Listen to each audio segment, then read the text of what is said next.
kembali lagi ini dengan saya Kelvin, dan seperti biasa ya teman-teman, saya pada acara kali ini akan menjadi moderator untuk memandu acara kita hingga selesai nanti. Nah, pada acara BXAI kita yang ketiga kali ini, kita itu akan mengangkat sebuah topik yang berjudul peran arsitek dalam ekosistem BIM, yang nantinya akan dibawakan oleh pemateri kita yaitu Pak Gilda. Nah, sedikit saya memberi info bahwasanya acara webinar kali ini akan terbagi menjadi dua sesi utama, di mana sesi pertama nantinya akan dibawakan oleh pemateri, kemudian akan dilanjutkan ke sesi tanya jawab. Nah, sebentar lagi ini kita akan memasuki ke sesi pertama yaitu sesi pemateri. Akan tetapi sebelum ke sana, mari saya ingin memperkenalkan secara singkat dulu pemateri kita yaitu Pak Gildam Satria. Pak Gildam Satria ini merupakan seorang expert di bidang Building Information Modeling yaitu BIM di PT Waskita Karya. Beliau juga telah memiliki banyak sekali pengalaman di bidang arsitektur, khususnya di bidang BIM ini. Nah, Pak Gidam juga telah memiliki banyak sekali pengalaman di bidang kerja di berbagai PT maupun CV di perusahaan yang bergerak di bidang arsitektural. Mulai dari bekerja sebagai asisten arsitek, project manager, arsitek, hingga menjadi BIM manager. Tentu setelah mendengar sekilas nih tentang CV beliau, teman-teman kita semakin penasaran nih akan topik seputar BIM yang akan dibawakan oleh Pak Gildam nantinya. Nah, langsung saja tanpa berlama-lama lagi kita akan sambut. Ini dia Pak Gildam. Halo Pak Gildam. Halo. Halo Pak. Halo Pak, gimana kabarnya Pak? Sehat Pak?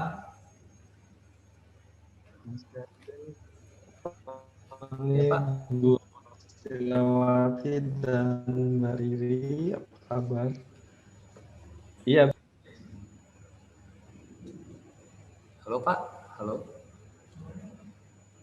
Ya Pak, gimana Pak? Halo.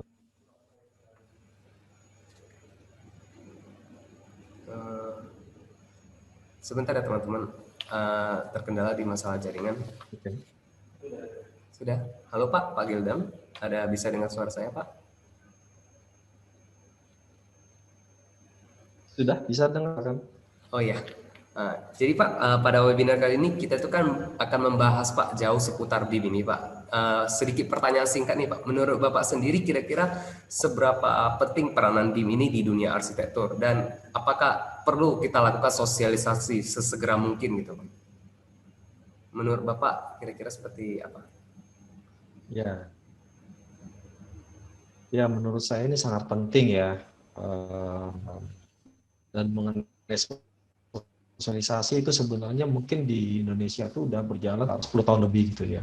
Hanya saja mungkin sampai saat ini masih belum ya terasa bahwa BIM ini menjadi apa namanya alat bantu utama ya bagi dunia konstruksi gitu. Tapi sebagian besar perusahaan besar itu mungkin karena kebutuhan dari owner juga atau kebutuhan tekanan kompetitif gitu ya, sehingga membuat pergerakan mereka tuh jadi lebih lebih agresif gitu. Tapi kalau yang menurut saya yang dibutuhkan juga selain kemajuan dari penerapan teknologinya, kita juga butuh ya maju secara bersama-sama gitu. Jadi ada kontraktor, konsultan gitu ya, desainer, kemudian mungkin vendor atau kontraktor itu sama-sama bisa berpartisipasi dalam proses BIM ini gitu. Jadi kita bisa dapat manfaat yang lebih maksimal gitu. Gitu kira-kira Mas. Jadi Ya. kalau bisa dibilang teknologi BIM ini sudah menjadi sebuah urgensi kita yang kita butuhkan pada saat sekarang untuk mencapai efisiensi Iya, dalam bekerja ya Pak. Baik Pak, langsung betul. saja ya Pak. Ini guna mempersingkat waktu juga, apakah dari Pak Gildab sudah siap Pak dengan materi yang akan dibawakan nanti? Oh iya sudah Ya, siap. baik. Untuk Pak Gildab, waktu dan tempat kami persilakan.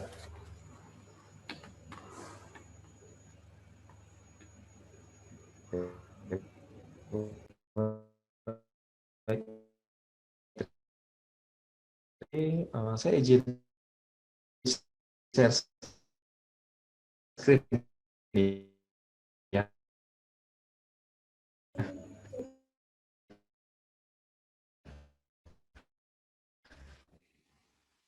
Oke, selamat izinkan saya sudah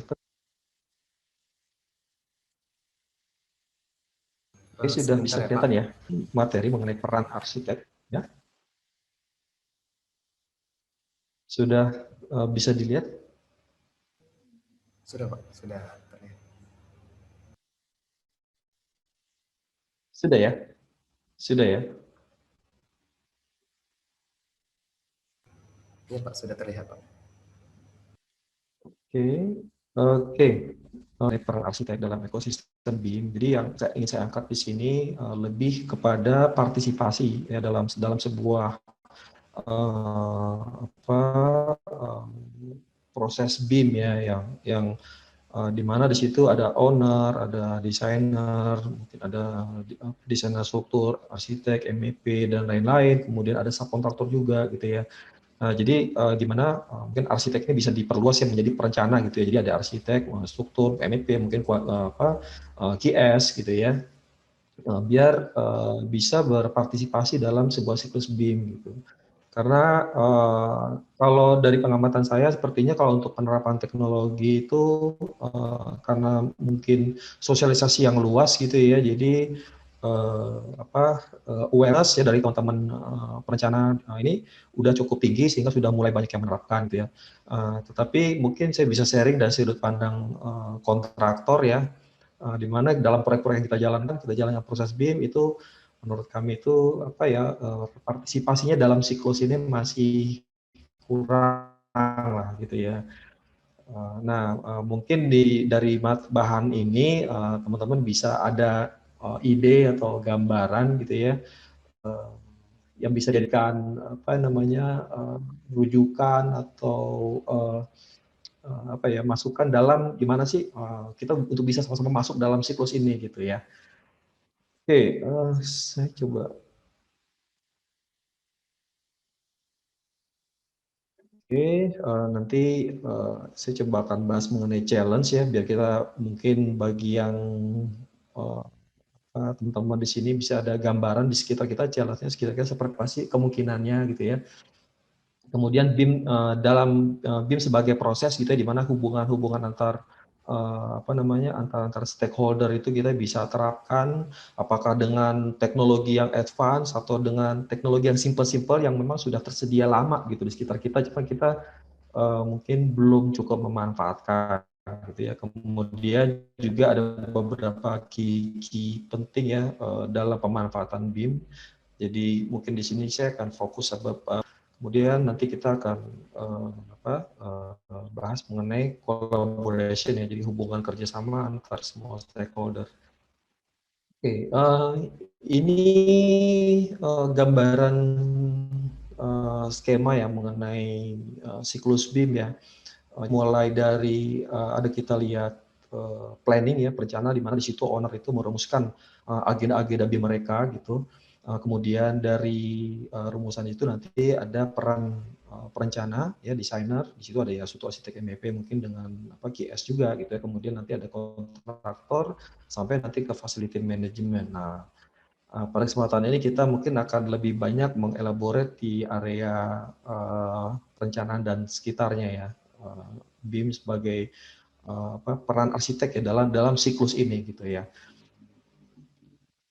Oke ya, oke ini saya skip ya nih mungkin gambaran singkat mengenai proses BIM. Kemudian ada tahapan ya model BIM mulai dari yang paling basic sampai yang paling advance. Mungkin di sini buat gambaran kita ya bahwa di tahun 1960 itu mungkin di dalam industri otomotif prosesnya itu custom gitu ya. Jadi satu kelompok membangun kelompok yang banyak gitu ya. Di mana di sini mengandalkan kemampuan dari orang tersebut gitu. Dan di saat yang sama, di saat itu pula untuk konstruksi pun dilakukan dengan cara seperti itu. Gitu. Tapi di tahun 2021 untuk yang industri ya itu sudah menggunakan teknologi gitu ya, prosesnya juga ya sebagai sebuah industri yang diproduksi secara massal seperti itu, tapi untuk konstruksi pun kita masih banyak sekali, mungkin masih sebagian besar masih didominasi dengan proses yang custom gitu ya. Artinya setiap proyek itu adalah prototype gitu ya. Sementara kalau di industri itu dia buat prototype satu, nanti dia akan buat mungkin 5 juta unit gitu. Jadi dari situ nanti dia bisa melakukan improvement untuk mengefisienkan prosesnya. Nah, di sini ada hasil risetnya dari McKinsey ya. Mungkin riset ini sekitar dilaporkan tahun 2015. Mungkin masih berlaku sampai saat ini gitu ya, bahwa kalau kita lihat dari grafik yang merah itu uh, adalah industri konstruksi gitu ya. Jadi produktivitasnya itu dibandingkan dengan industri-industri lain itu masih jauh ketinggalan ya. Karena ya mungkin kalau kita lihat di dalam laporan berikutnya itu mungkin ada hubungannya dengan penerapan teknologi ya, penerapan teknologi digital di industri konstruksi yang bisa dibilang hampir paling rendah ya. Nah, sehingga itu berhubungan langsung dengan produktivitas ya, penerapan teknologi tersebut. Tapi kabar bagus ya kalau menurut saya di sini kita punya peluang yang besar. Artinya bagi teman-teman yang menerapkan teknologi di sini akan mendapatkan impact yang masih lebar gitu ya, karena belum digarap gitu loh teknologinya. Tadi kalau saya lihat tadi teman-teman yang sudah menggunakan teknologi digital itu bisa merasakan ya, pekerjaan itu jauh lebih singkat, lebih cepat, dan outputnya jauh lebih banyak ya. Itu benar ya. Karena kalau saya kan hidup di beberapa zaman ya, zaman masih mungkin kalau zaman dulu itu ada 3D Studio versi DOS ya. Sekarang mungkin udah ada yang versi real time rendering ya, seperti Twinmotion atau Lumion gitu ya, Enscape gitu ya. Di mana di situ kalau saya sangat merasakan gitu, itu produktivitas teknologi sekarang itu mungkin berpuluh-puluh kali lebih cepat ya, lebih cepat untuk memproduksinya dan untuk merevisinya jauh dibanding di masa-masa mungkin ya sekitar 7 tahun lalu ya, 7 tahun lalu itu kayak belum terlalu eksis tuh kayak Twinmotion seperti itu. Dan itu jauh, dan itu akan sudah mendisrupt proses ini gitu. Jadi di masa itu kalau ketika konsultan arsitek itu ketika diminta 3D itu mahal banget gitu ya. Mahal dan butuh uang. Owner mau bayar untuk itu gitu.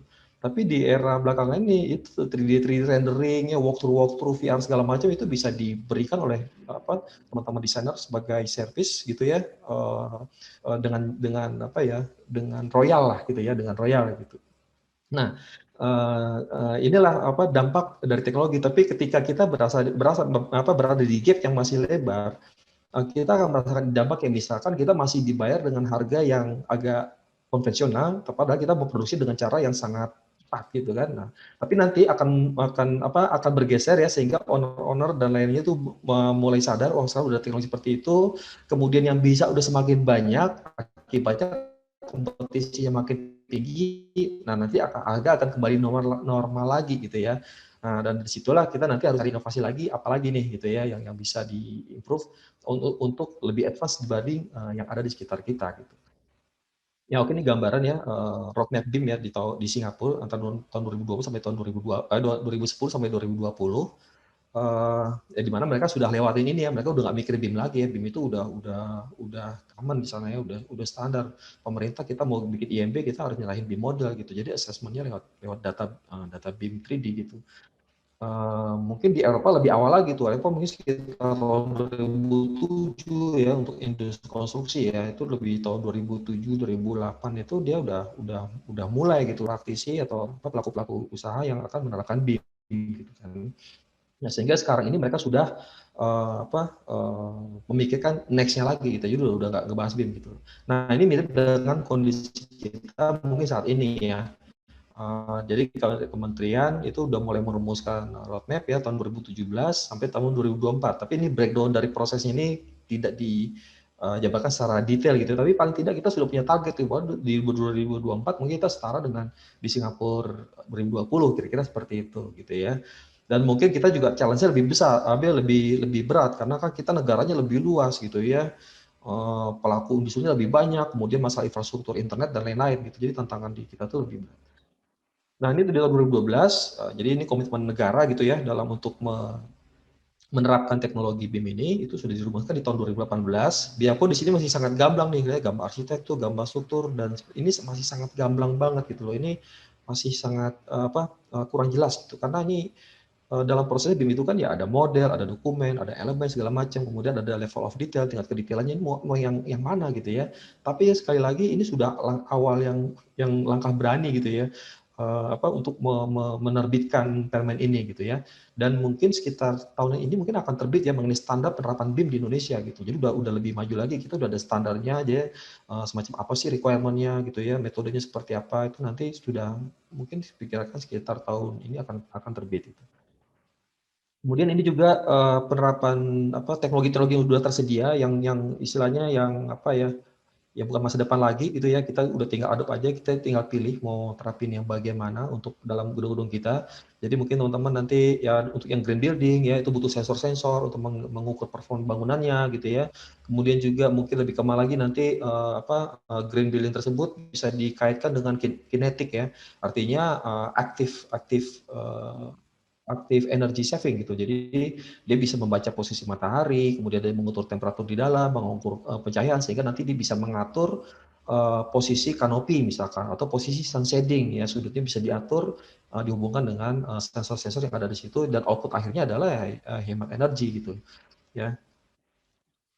Mungkin ini penerapan nyata juga ya mungkin apa diterapkan di waskita itu karena sudah menjadi kebutuhan gitu. Jadi artificial intelligence, RFID, gimana kita untuk memonitor pekerjaan gitu ya. Kemudian kita memonitor menginspek pekerjaan terpasang secara berulang atau di tempat yang berbahaya atau elemen banyak yang yang banyak pengulangan. Nah, di hal seperti ini kita bisa nerapin teknologi ini di mana ini pun juga didasari juga oleh. Nah, kemudian fasilitas yang tersedia saat ini juga itu sudah banyak ya. Jadi teman-teman yang mungkin udah tertarik dengan IoT, artificial intelligence, gimana itu menghubungkan data bangunannya dengan untuk monitoring performance, memonitoring tenants atau operation dan seterusnya itu fasilitas tersedia ya untuk yang udah punya ide atau konsep-konsep seperti itu atau menggunakan aplikasi-aplikasi yang sudah ada gitu ya di cloud service yang. Nah, semua ini fondasinya ya BIM ya karena datanya ada di situ gitu loh. Jadi untuk sampai ke sana kemarin ini kita harus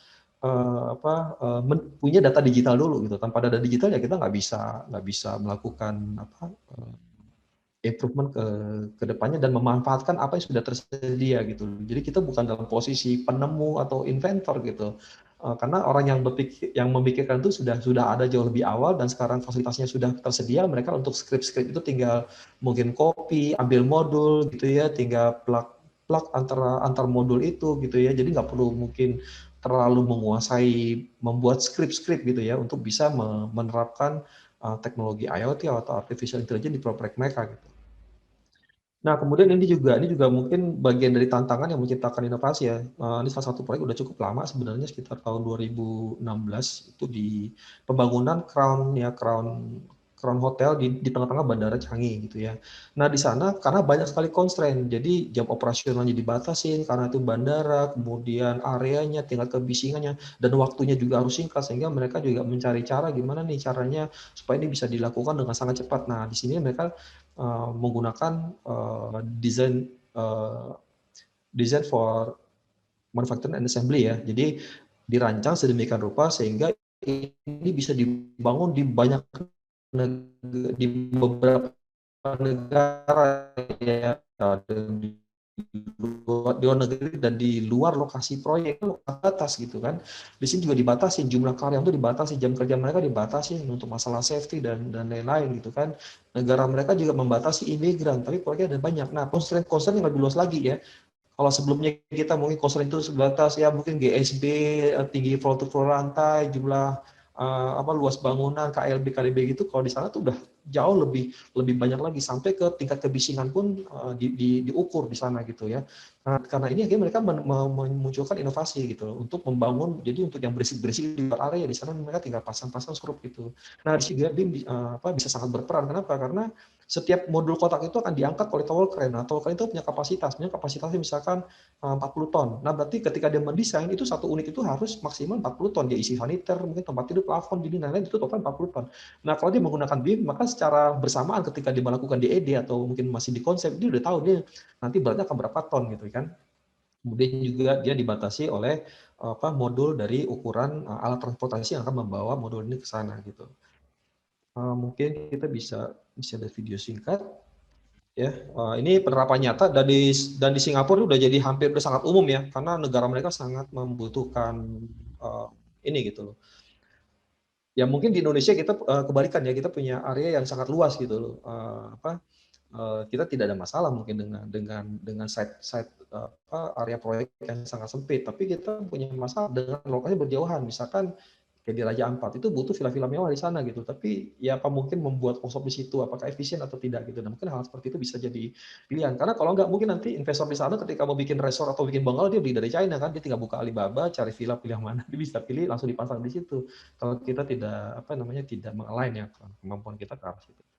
Nah, mungkin ini juga bisa untuk share juga biar kita bisa assess diri kita masing-masing, kita ada di level mana sih gitu ya. Jadi teman-teman nggak usah khawatir ya. Ketika kita sudah menggunakan 3D itu mungkin kita udah masuk di BIM level 1 gitu ya. Udah menggunakan CAD itu masih udah level 0 gitu. Tapi yang arah ini yang menjadi target bagi kita adalah untuk mencapai manfaat yang maksimal itu ya at least saat ini di BIM level 2 gitu ya. Nah, nanti mungkin kalau di BIM level 3 itu kita semua udah transaksinya udah full digital ya. Mungkin penawaran pun nggak ada dokumen tendernya ya. Kita cukup alt model aja dari situ nanti jadi dasar untuk membuat penawaran sampai bangunan itu nanti dilaksanakan konstruksinya, terus dioperasikan propertinya gitu. Oke, ini juga kita bisa lihat fasilitas yang tersedia buat kita di era ini gitu ya. Jadi kalau kita mendesain itu teman-teman juga bisa browsing ya, apakah itu dinding, kolom dan seterusnya ya, atau pintu dan lain-lain itu dari produk-produk yang memang ada ya, memang nyata gitu ya, bukan oke kita punya standar di perusahaan kita, misalkan punya standar pintu dan lain-lain gitu, tapi kan itu sebaiknya kita juga bisa menghubungkan itu dengan apa sih sebenarnya yang ada di dunia nyata itu, misalkan hubungannya nanti dengan spek-spek teknisnya ya, seperti misalkan fire rating, kemudian peredam kebisingan, peredam panas gitu ya. Karena nanti data ini ketika masuk ke dalam model kita kan akan kita pakai juga buat energi analisis gitu ya. Nah, ini juga akan jadi peluang nih bagi misalkan kayak vendor-vendor kalau ingin mudah diakses sama dia, furniture lah, saya bikin kredensa. Ya saya bisa upload ke sini kredensa saya gitu kan. Ukurannya, material, finishingnya, dimensinya, pilihan-pilihan dimensi yang ada, kemudian beratnya juga berapa kilo gitu ya. Sehingga nanti si arsitek dia bisa ngelihat oh ini ada barang ini dan itu. Dia bisa ketika dia planning mungkin dia belum tentu pakai barang itu ya, tapi paling tidak kalau produk kita mungkin agak mirip seperti yang dia bayangkan, dia bisa akan gunakan itu mungkin minimal untuk presentasi dulu gitu. Tapi at least manfaatnya di sini kan produk itu sudah sampai ke depan owner gitu kan, tanpa harus bersusah payah ya ngirim SPG ke konsultan-konsultan, bawain brosur, memperkenalkan produk gitu ya. Nah itu akan lebih mudah, itu yang akan menjadi kompetitor kita gitu loh nantinya gitu. Nah kemudian juga dalam pemilik bangunan komponennya, elemennya di dalam BIM-nya itu kita juga perlu mengisi informasi yang lengkap ya, seperti data bisa diisi ya, kemudian deskripsi segala macam semua dimasukkan di sini gitu. Jadi nanti sekalian kita dalam membuat desain itu langsung nanti akan menjadi alat bantu dalam menerbitkan dokumen tender, gitu ya, spek teknis gitu ya. Langsung dari situ gitu. Jadi jangan sampai nanti udah pakai BIM tapi kerjanya masih 2 kali ya. Jadi masih bikin BIM model, kemudian ada lagi satu tim khusus yang bikin BO kit dan spek teknisnya gitu kan, ngetikin gitu kan di situ gitu.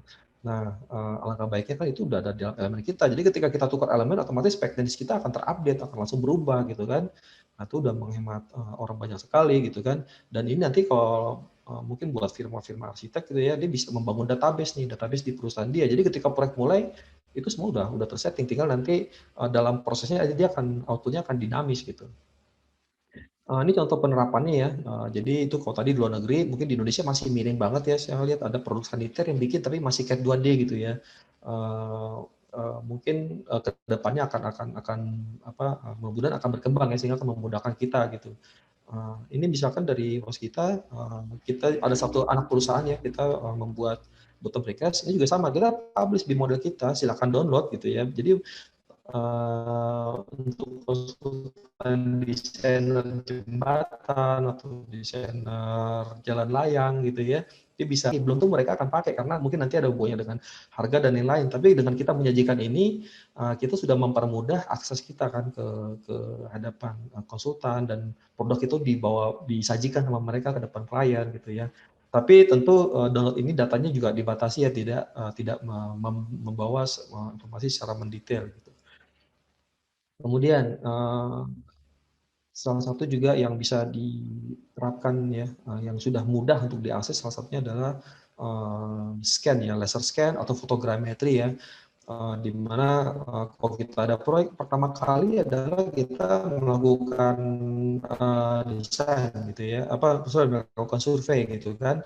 Nah, untuk survei itu ya kita udah kalau bisa udah mengurangi lah ya, bawa-bawa meteran gitu kan, ngukur-ngukur gitu ya.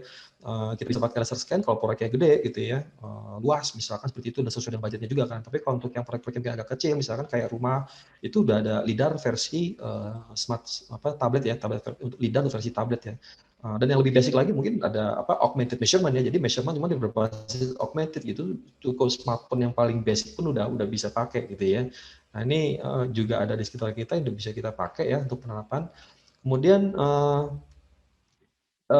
di sini juga cara sederhana ya, yang sebenarnya sangat sering terjadi gitu di dalam proses desain, merubah-rubah ruangan, besaran ruang ya, nanti hubungannya dengan rentable area, service area, rasionya akan seperti apa. Itu kalau saya dulu ngalamin ketika masih di konsultan, ini kita harus hitung gitu. Jadi ketika kita rubah mulu, kita akan hitung lagi berapa sih dapat areanya, sesuai nggak dengan kriterianya owner. Nanti udah susah ngerubah-rubah, ternyata owner nggak cocok karena nggak sesuai dengan targetnya dia gitu kan. Nah, kalau kita melakukan proses secara serial ya, kita habis bikin mungkin 2 hari gitu ya, terus beberapa waktu lagi butuh untuk menghitung dulu gitu kan, padahal mungkin kita udah harus meeting dan owner pengen ambil keputusan. Nah, dia ngambil keputusan berdasarkan warna, bentuk atau desain saja, dia pengen tahu ini luasnya berapa. Ini kalau dijual modal saya jadi berapa gitu kan, modal saya yang bisa dijual areanya dari total berapa puluh persen gitu kan. Jangan-jangan 40%-nya service gitu kan, jadi kurang menguntungkan, tapi desainnya mungkin bagus gitu kan. Nah, hal seperti itu ini sangat basic ya, karena challenge-nya ya saat ini kan banyak juga teman-teman arsitek yang sudah sangat senior, sangat berpengalaman, di mana mereka yang akan menentukan planning ini gitu kan. Nah, tapi di satu sisi justru yang paling senior ini mungkin kurang akrab nih dengan teknologi gitu kan. Nah, akhirnya mereka buat secara manual di kertas gitu kan, atau minimal pakai CAD single line kemudian dikasihkan ke juniornya atau develop arsiteknya gitu kan.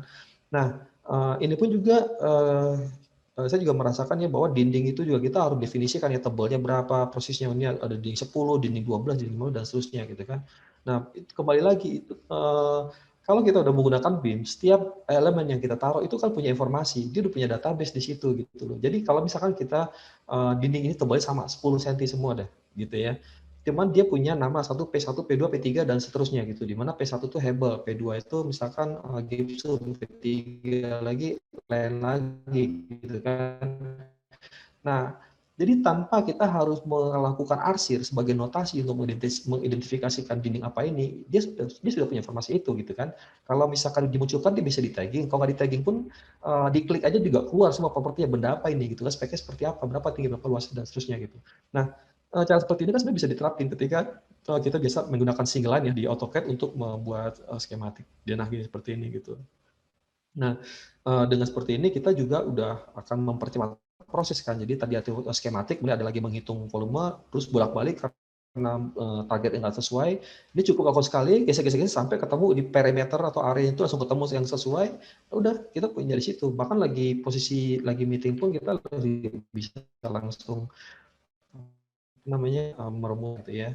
Nah, selain itu juga ini untuk meshing ya, dalam menghitung masa juga bangunan kita kan punya ada batasan KDB, KLB ya, GSB dan lain-lain. Dari situ kita pengen maksimal dong dengan tanah yang ada, kita pengen bangunan itu tuh maksimal luasnya, maksimal area yang bisa dijual gitu kan. Kita memanfaatkan maksimal betul dari batas izin yang ada di situ. Nah, kalau kita bikin secara manual, kapan kita menemukan titik pas itu kan juga susah gitu kan. Udah capek-capek bikin, tahu-tahu masih kurang banyak. Terus kemudian direvisi, udah bagus-bagus, ternyata kelebihan banyak, kalau dikurangin. Dan ada variabel lain ya, variabel lain lagi seperti misalkan jarak floor to floor gitu ya. Floor to floor juga penting gitu untuk mendapatkan luas bangunnya yang optimal. Karena ada juga kejadian ya, gedung-gedung mau dibangun, dalam prosesnya tuh floor to floor-nya dirubah gitu.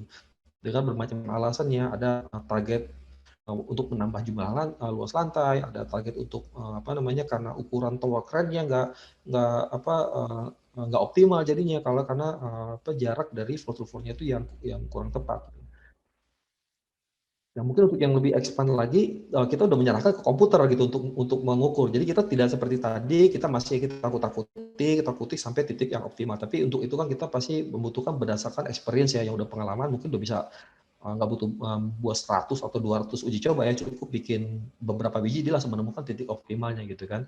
Tapi kita bisa menyerahkan ke komputer, biar nanti komputer yang akan menghitung, yang memilih. Kita kasih kriteria ke dia, bahwa kriteria seperti ini, siap ini, beratnya nanti segini gitu kan, bebannya kayak gitu. Jadi nanti komputer mencoba mungkin jutaan kemungkinan. Nah, di antara itu nanti dia akan menyodorkan the best 3 atau the best 5 gitu, yang terbaik di antara semua itu. Ya, tapi sekali lagi komputer kan tidak punya kreativitas ya. Jadi bikin contoh desain kerangka motor seperti ini gitu, atau kerangka juga mirip gini, karena dia tidak punya kreativitas. Itu sesuatu yang belum, menurut saya sampai saat ini, bahkan kata Jack Ma pun kreativitas itu masih belum bisa digantikan komputer ya. Tapi untuk kerjaan-kerjaan menghitung gambar semua itu udah bisa digantikan komputer gitu. Nah, jadi mungkin apa yang bisa diserang komputer kita bisa serahin ke komputer ya. Nah, ini seperti proses tadi ya, dibanding kita mungkin mengatur-ngatur variabel massa, kita bisa serahin ke komputer untuk biar mereka nggak menentukan variabel itu gitu. Kita ngasih kriteria aja, berapa sih maksimum tingginya, berapa flow-nya, berapa sih target ruang yang mau kita capai gitu. Biar nanti komputer akan mencoba semua, sambil mungkin kita lagi kerjanya hal yang lain, sampai nanti dia akan come up dengan mungkin beberapa alternatif yang bisa kita pilih gitu. Nah, semua ini udah eksis ya di zaman ini ya, udah bukan future lagi. Mungkin ini juga saya bisa sharing mengenai hubungan kerja ya. Jadi ini mungkin masih yang di sini untuk ya hubungan kerja ya, flow antar software dan antar disiplin juga ya, antara arsitek dengan struktur analis gitu ya. Kemudian nanti bolak-baliknya itu akan seperti apa gitu ya. Karena sangat disayangkan misalkan seperti sekarang datanya udah 3D, tapi nanti ketika ingin meng-handover ke pihak lain, ke konsultan misalkan yang dikasih 2D-nya gitu kan, yang dikasih DNA-nya, padahal dia bikinnya sudah pakai Revit atau ArchiCAD misalkan gitu ya. Tapi ketika untuk berkolaborasi, berdata exchange, yang dikasihkan data PDF atau CAD 2D gitu ya. Nah, sehingga prosesnya nanti di pihak berikutnya dia harus menggambar ulang, memodel ulang gitu ya, untuk melanjut bekerjanya dia gitu. Dan ketika di model ulang ini berarti ada input dari manusia gitu kan. Jadi ada orang dia membaca data analog itu, terus diinput lagi ke komputer. Padahal data itu aslinya komputer, sehingga ada data-data nanti yang akan hilang di situ. Terus siapa yang menjamin itu sesuai seperti apa yang dimaunya arsitek gitu kan? Tapi berbeda ketika si arsitek itu men-sharing datanya gitu ya, BIM modelnya. Dia kasih buka akses di cloud dia, kemudian dia notif ke mungkin konsultan strukturnya untuk bisa akses ke situ, kemudian konsultan struktur langsung ambil dan gunakan data itu untuk mengerjakan proses dia. Nah, kemudian nanti dibalikin lagi, disinkronis lagi ke arsiteknya. Nah, dengan begitu kan, biarpun kita tidak pernah tahu mungkin apakah apa yang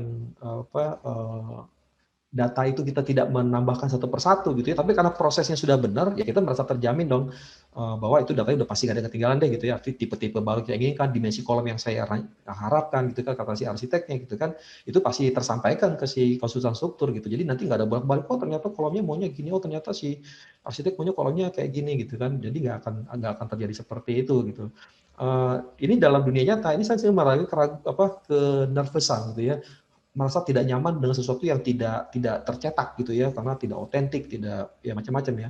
Ya sekarang kita di dunia ini kan kita sudah ada e-commerce ya, kita belanja di toko-toko online gitu. Apa coba yang menjamin barang kita akan sampai? Karena eh, apa kita pesan gitu ya, kemudian produk yang kita inginkan itu akan sampai, atau kita melakukan transaksi di bank misalnya secara online, kita kirim transfer ke si A ke si B, nanti kita akan beban itu, atau dari rekening orang, apa kita cek satu persatu itu kita ada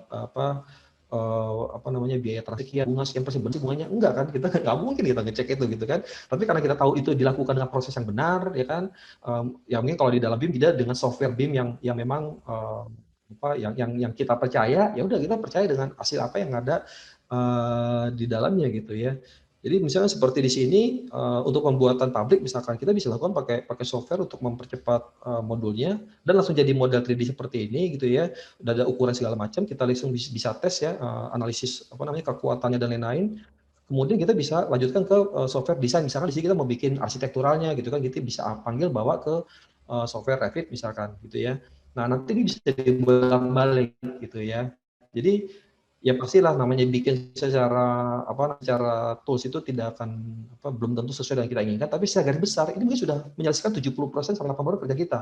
Tinggal nanti yang kurang-kurang kita tinggal edit-edit aja tuh di bagian-bagiannya lainnya. Kira-kira seperti itu. Oke, nah di sini juga, nah ini kebalikannya ya. Kebalikannya di sini dari si arsitek, dia udah punya desain, eh, gambaran kasar, kemudian itu bisa dikirim ke struktur analis gitu ya. Di situ dianalisis langsung tanpa si analisis struktur ini membuat model ulang ya, membuat framing lagi, input-input lagi gitu ya.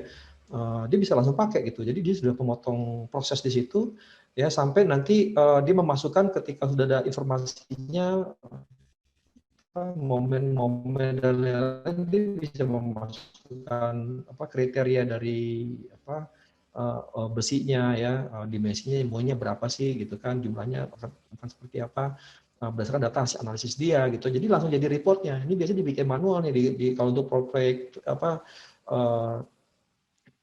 untuk misalkan untuk analis bagian-bagian part-part kecil lah di proyek gitu ya. Kalau untuk proyek besar untuk desain pasti dilakukan dengan software ya. Dan itu udah jadi dasar gitu kan dalam misalkan coordination meeting, kemudian kita dapat volumenya ya, pekerjaannya botolnya habis berapa sih, besinya berapa kilo, backcasingnya berapa, di sini udah langsung keluar gitu tanpa harus dihitung lagi gitu kan. Dan kita langsung dapat gambarnya ya, gambar dokumennya ya buat lampiran perencanaan kita gitu. Dan ini dalam satu siklus ya, kerjasama antara si arsitek sama strukturnya ini baru bisa terjadi. Kalau misalkan arsitek nggak mau sharing BIM modelnya, atau kebalikannya struktur tidak mau menggunakan BIM model BIM yang sudah dibangun oleh arsitek, ini nggak akan terjadi gitu.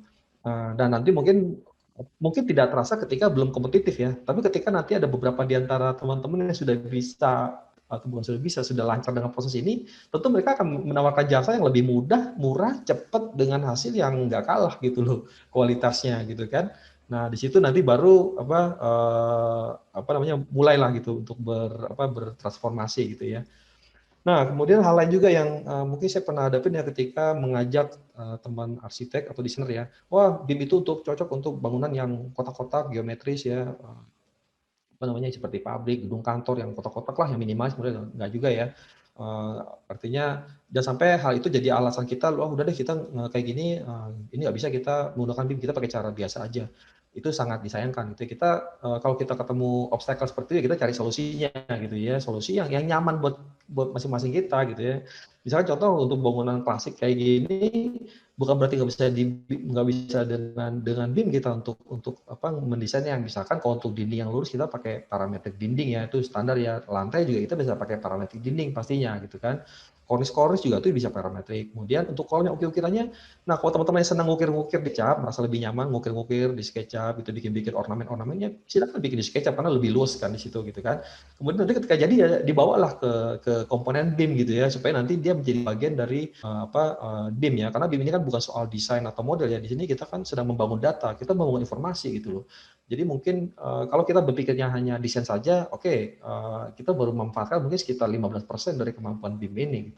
Tapi kalau kita berpikir bahwa ini adalah nanti data yang akan jadi rujukan dalam mendesain, membangun perizinan, pengelolaan sampai penggunaan gitu, sampai nanti di suatu hari kita ingin pembongkaran gitu kan. Nah itu sangat urgent kita untuk ini. Jadi karena kita urgent, kita perlu mencari solusi gimana sih caranya biar kita bisa BIM sementok apapun kita cari solusinya gitu ya. Jadi seperti tadi kita menggabungkan dengan SketchUp, kalau kita senang pakai SketchUp gitu kan, sedang pakai CAD 3D ya kita tempel aja CAD 3D yang ribet itu di komponen BIM-nya gitu kan. Kemudian kalau yang lebih advance misalkan ada laser scan, kita bisa scan yang ukir-ukiran patung-patung itu, kita bisa scan, kita tempel di sini gitu dalam bentuk point cloud gitu kan. Akhirnya data BIM kita akan terbentuk dan kita nggak perlu terlalu idealis ya. BIM model kita harus murni seutuhnya di Revit atau di ArchiCAD atau di mungkin SketchUp juga udah bisa ya gitu kan. Tapi nggak apa-apa dong campur-campur seperti itu. Bahkan kedepannya nanti misalkan gini, ada teman yang mendesain udah bangunan gini ya, kemudian ada spesialis untuk ornamen atau spesialis fasad. atau spesialis itu apa GRC itu ya yang ada motif-motif itu. Dan saling mereka pakai SketchUp, masa kita nggak kerja, masa kita nggak kolaborasi gitu kan. Nah, jadi oke mereka pakai SketchUp, silakan pakai SketchUp is welcome gitu kan untuk berpartisipasi dalam membangun big data ini. Jadi modelnya jadi lengkap. Ya memang akan jadi gado-gado, tapi nggak apa-apa gitu kan. Apa salahnya kan gitu kan? Ya, karena yang kita bikin informasinya gitu. Oke, kita lanjut.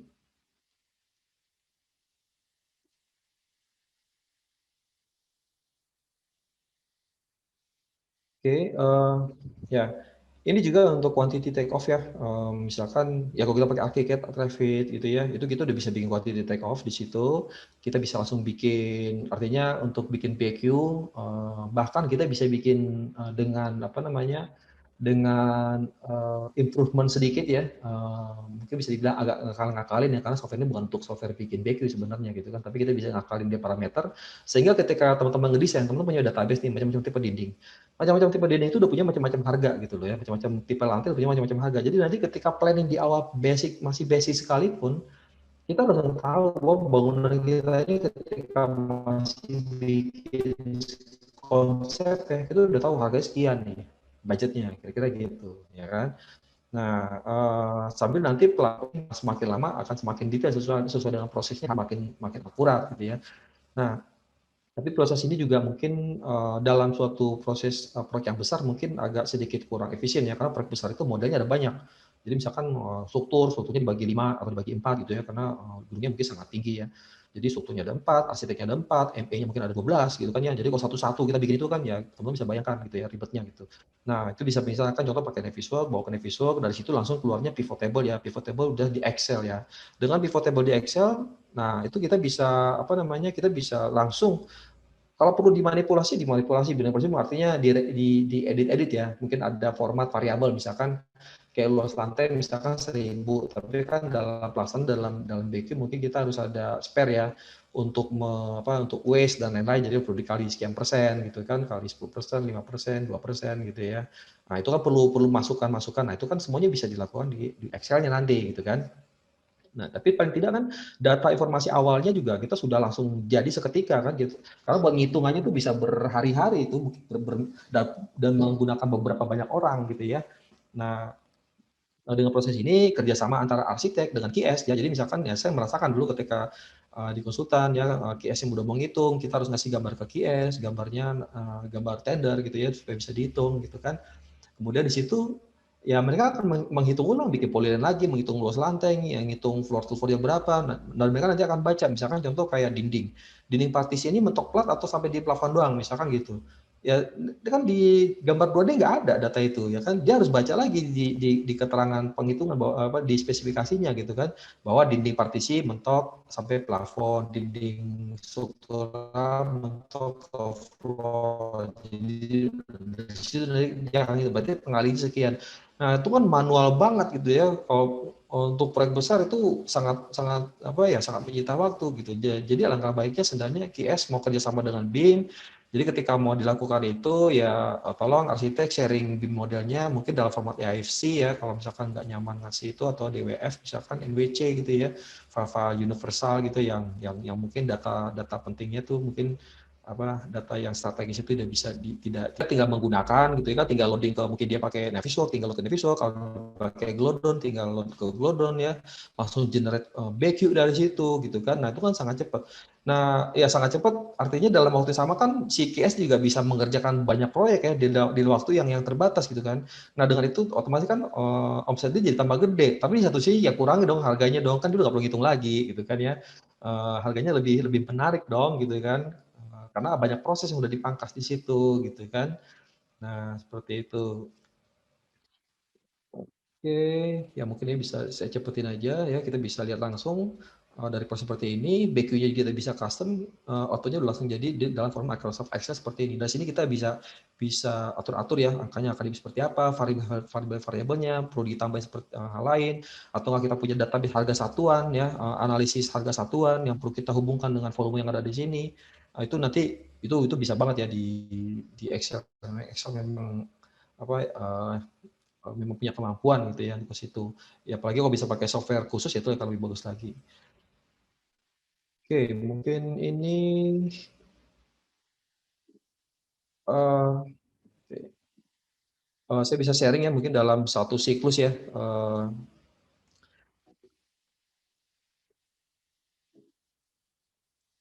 Jadi di sini kita bisa lihat ini dimulai dari scan, kita nggak punya drone, kita nggak punya laser, kita bisa pakai apa open source dari Global Mapper, open source dari InfraWorks ya, itu langsung jadi 3D ya, lengkap dengan ada jalanan, gedung-gedung sekitar itu akan ke bawah semua gitu. Jadi dalam waktu singkat kita punya data survei yang apa, yang konteksnya itu luas gitu loh, ya informasinya banyak gitu.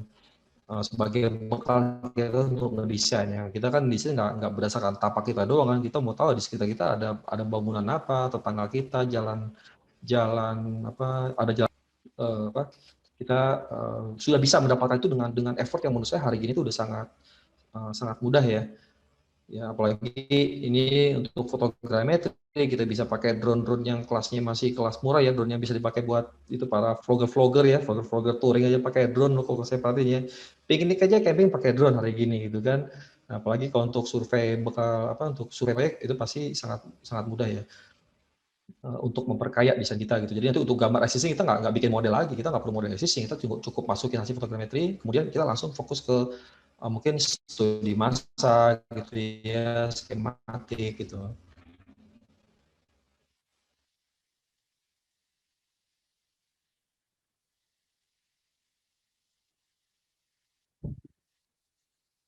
Nah, di sini kita bisa lihat ini multi aplikasi gitu ya. Jadi ada yang pakai Revit, ada yang pakai Advanced, ada yang pakai Global Mapper. Itu macam-macam ya sesuai dengan challenge dari proyeknya ya. Kalau kita pakai baja ya mungkin kita pakai software yang hanya khusus untuk baja ya seperti Tekla misalkan atau Advanced Steel gitu ya. Ini akan apa? Ya mempercepat produktivitas kita gitu. Ya, jadi nanti model jadi langsung jadi, BQ-nya langsung keluar, volume pekerjaannya, kemudian dokumentasinya gambar kerja juga langsung langsung jadi gitu ya.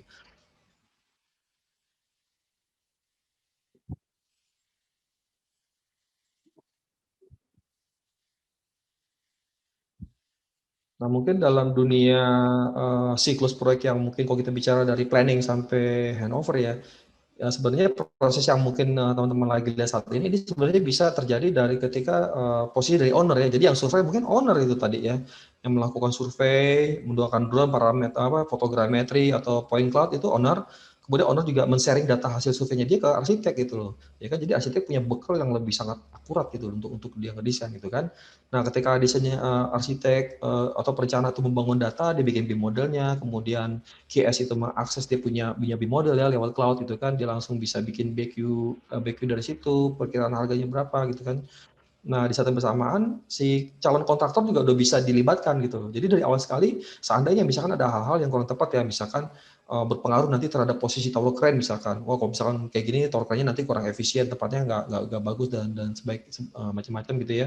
Itu bisa diidentifikasi dari awal gitu. Sehingga nanti outputnya dari desainer nih, dari arsitek itu sudah tidak hanya mengakomodir soal apa peraturan ya code-code itu ya desain estetika nggak hanya itu ya, tapi sampai nanti ke pelaksanaan konstruksinya udah yang the best gitu loh, udah yang terbaik gitu ya, yang paling optimal gitu. Kemudian sampai nanti untuk operationnya, untuk manajemennya pun pengelolaan bangunannya pun juga udah yang optimal. Karena di awal itu dengan kita menggunakan digital, kita bisa melibatkan pihak seluas mungkin ya. Kita bisa udah melibatkan pengelola gedung, misalkan BIM apa building management gitu ya.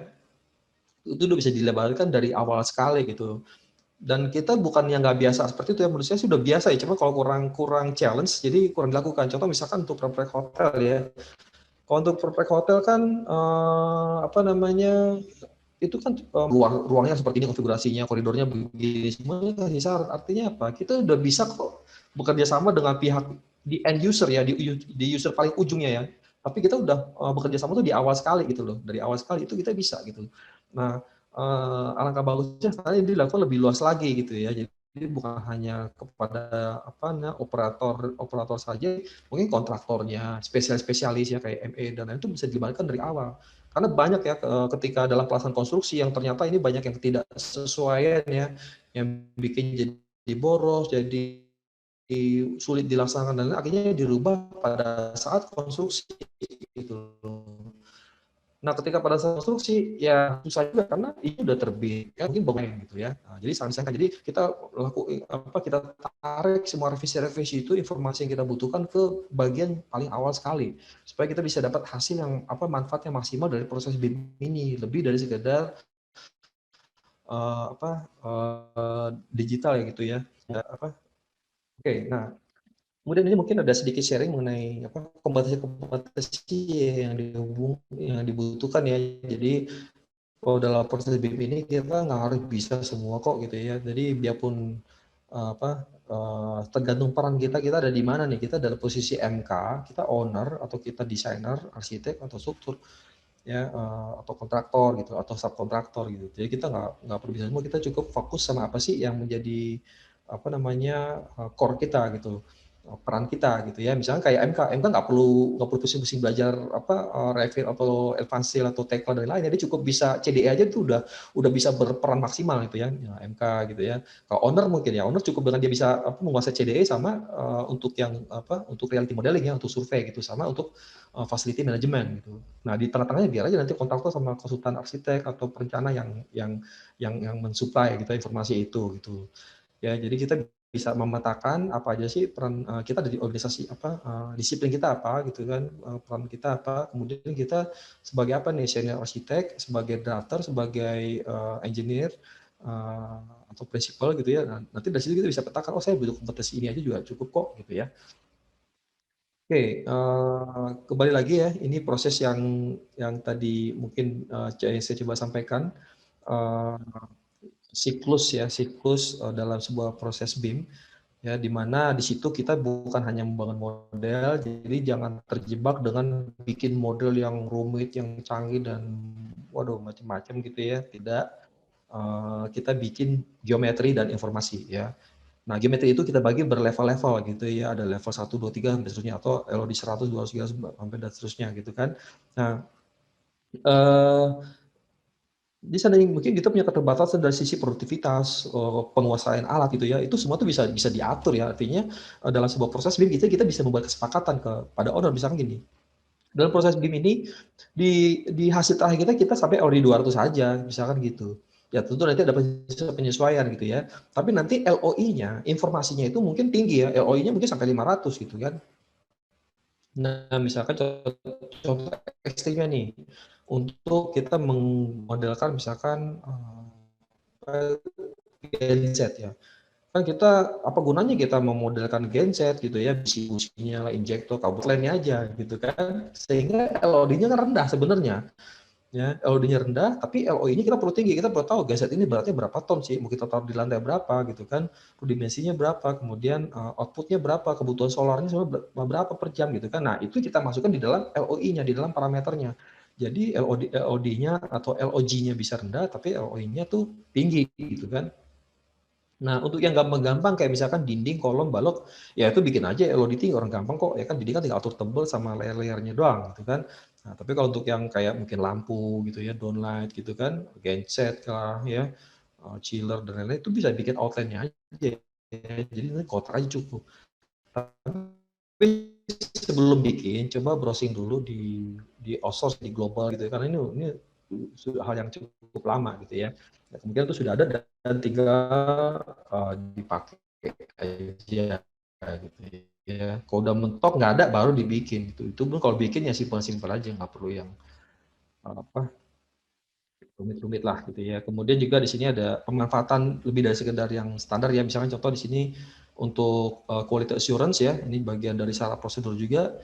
Ya kita nggak perlu bikin form tersendiri, cukup di model itu ya kita bikin quality assurance di mana misalnya kita manfaatin schedule ruangan misalkan ya untuk assurance quality checking gitu ya, atau enggak kita untuk sharing mengenai update progress, misalkan ada perubahan apa di ruangan, itu ada isu-isu yang kita masukkan ya dalam proses desain ya.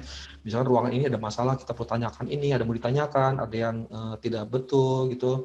informasi yang kurang dan lain-lain, atau gini ada perubahan, kita menambahkan sesuatu di ruang tertentu atau di level tertentu, itu kita bisa tambahkan parameter-parameter untuk kebutuhan koordinasi ya, untuk kolaborasi gitu kan. Kita isi keterangannya, jadi nanti orang lain yang membuka file ini, dia punya SOP langsung membuka halaman misalkan model update atau model status, dia buka itu, dia bisa lihat apa sih status model saya, apa sih isunya yang masih pending. Nah, dia bisa buat di situ tanpa harus bikin laporan lagi di Excel lah, ya kan, di PowerPoint gitu kan. Nah, semua terintegrasi di dalam BIM ini di maksimal mungkin gitu ya. Oke, kemudian juga dalam kolaborasi ada beberapa hal ya yang perlu diterapkan dalam BIM execution plan. Ini ada cukup banyak ya. Saya nggak akan bahas satu persatu, waktunya nggak cukup.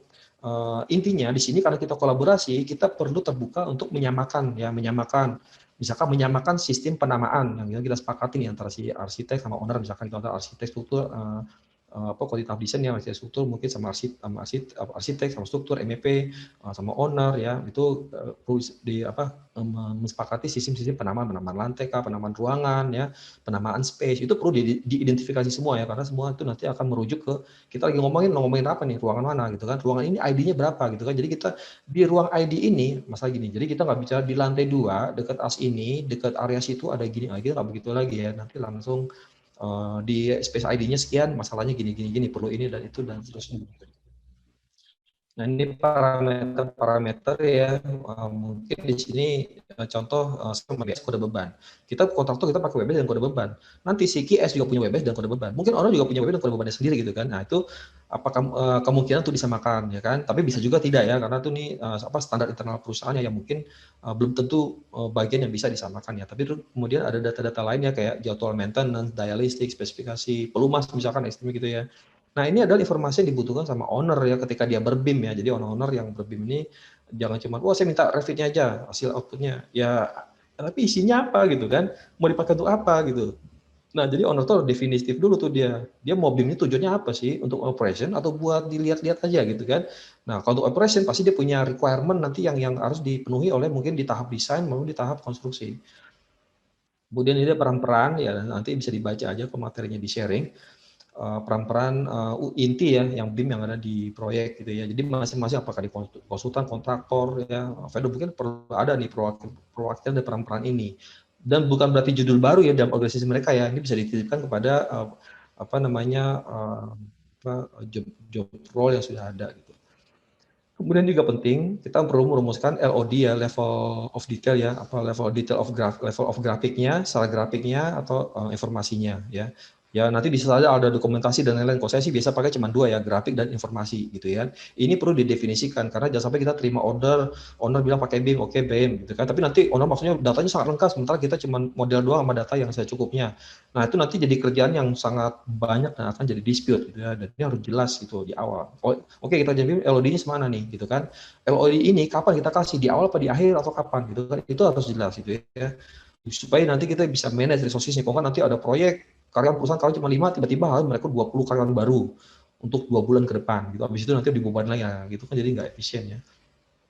Ini untuk planning ya, karena nanti ada banyak pihak, model ada yang dari struktur, model ada dari model si arsitek, ada model dari orang MEP, kita semua akan menyumbang model di sini. Nah, di sini kita perlu mapping nih, pemetaan gitu ya. Jadi informasi-informasi model-model tersebut itu punya siapa gitu ya. Jadi di sini ada kelihatan ownernya siapa, sistem penamaannya juga ada aturannya ya, tata penamaannya, kemudian akan diserahkan kapan ya, pada saat brief atau pada saat konsep kita akan nyerahkan LOD-nya berapa, siapa yang incas gitu, yang punya gitu kan. Nah itu perlu kita petakan tingkat disiplinnya, kemudian tingkat kedetailannya dan kapan waktu penyerahannya gitu ya. Jangan sampai kita baru awal diuber-uber nih sama owner gitu kan, padahal kita masih ada kerja yang lain dulu gitu. Nah, di sini mungkin bisa lebih jelas ya, kayak file identifier itu kan ada standar penamaan gitu. Jadi tahu project code-nya udah sama ya, karena nanti datanya akan bisa sebanyak atau mungkin lebih ya, dan itu akan sangat sulit sekali gitu ya. Nah, kemudian juga data yang dibatasi yang akan dijadikan dokumen ya, karena BIM ini kalau kita bikin dokumen kayak gambar kerja itu cukup sulit ya untuk bagian-bagian tertentu. Jadi kita perlu membatasi bahwa dalam berbim ini saya akan membatasi yang saya buat dokumentasi atau gambar kerja dari BIM itu hanya misalkan gambar balok, dinding, kolom dan sebagainya. Tapi nanti untuk kayak misalkan apa standar detail saluran air di landscape misalkan, itu mah CAD detail aja 2D aja cukup misalkan seperti itu. Ya itu perlu dijelaskan ya, dipastikan di awal ya, jangan sampai kita sehingga kita punya titik yang optimal dalam berbim ya. Jangan sampai kita effortnya sangat besar tapi outcome-nya sebenarnya tidak terlalu berguna, tapi kita dituntut untuk bikin itu gitu ya.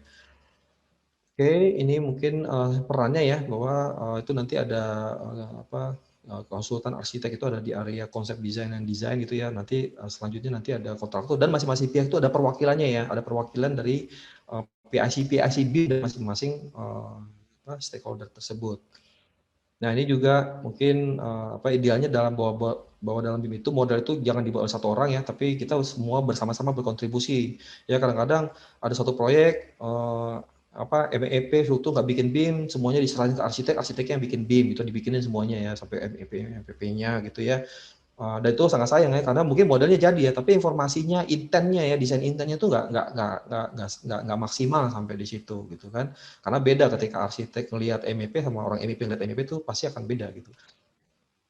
Kemudian ini fasilitasi untuk berkolaborasi ya. Oke, kita ada BIMX, ada Project Wife, ada BIM 360, Fusor dan lain-lain ya, Trimble Connect gitu ya. Tapi tanpa ini pun kita juga udah bisa, misalkan dengan Google Drive atau dengan OneDrive, ini sangat sederhana dan ini sudah bisa kita untuk berkolaborasi ya, berbagi data, berbagi akses dengan mengatur ya pembatasan akses, apakah lihat saja atau bisa mengedit, kemudian berkoresponden, itu kita udah bisa ya, tapi tanpa harus menggunakan software-software yang harus seperti itu ya. Oke, ya ini salah satu contohnya ya, software gratis gitu ya, tapi nggak pakai bayar, kita udah bisa berkoresponden, kita bisa marking, review ya, kasih keterangan di situ, yang lain bisa baca, bisa respon sampai nanti di approve ya. Nah ini juga ada contoh mungkin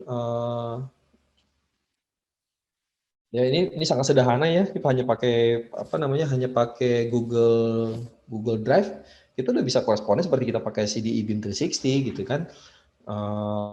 Kita bisa komen ya, kita bisa kasih tahu area yang kita komenin gitu kan, orang lain juga bisa baca komen kita gitu kan, kemudian mereka bisa respon dan bisa update status apakah ini disetujui atau tidak gitu kan. Jadi nanti teman-teman di Medan bisa aja punya owner di Malaysia gitu, di Jakarta atau di Papua ya, tanpa harus ketemu ke situ gitu kan. Itu bisa dilakukan dan itu sudah tersedia ya di era sekarang ini gitu, tanpa halnya karena BIM itu kan jangan sampai kita bisanya pakainya 360 doang, yang lain kita harus belajar khusus dulu, kayaknya nggak perlu gitu ya. Perlakukan CDE itu seperti kita memperlakukan browser ya, hari ini kita pakai Mozilla, besok pakai Chrome, pakai Edge gitu ya, dan lain-lain gitu kan.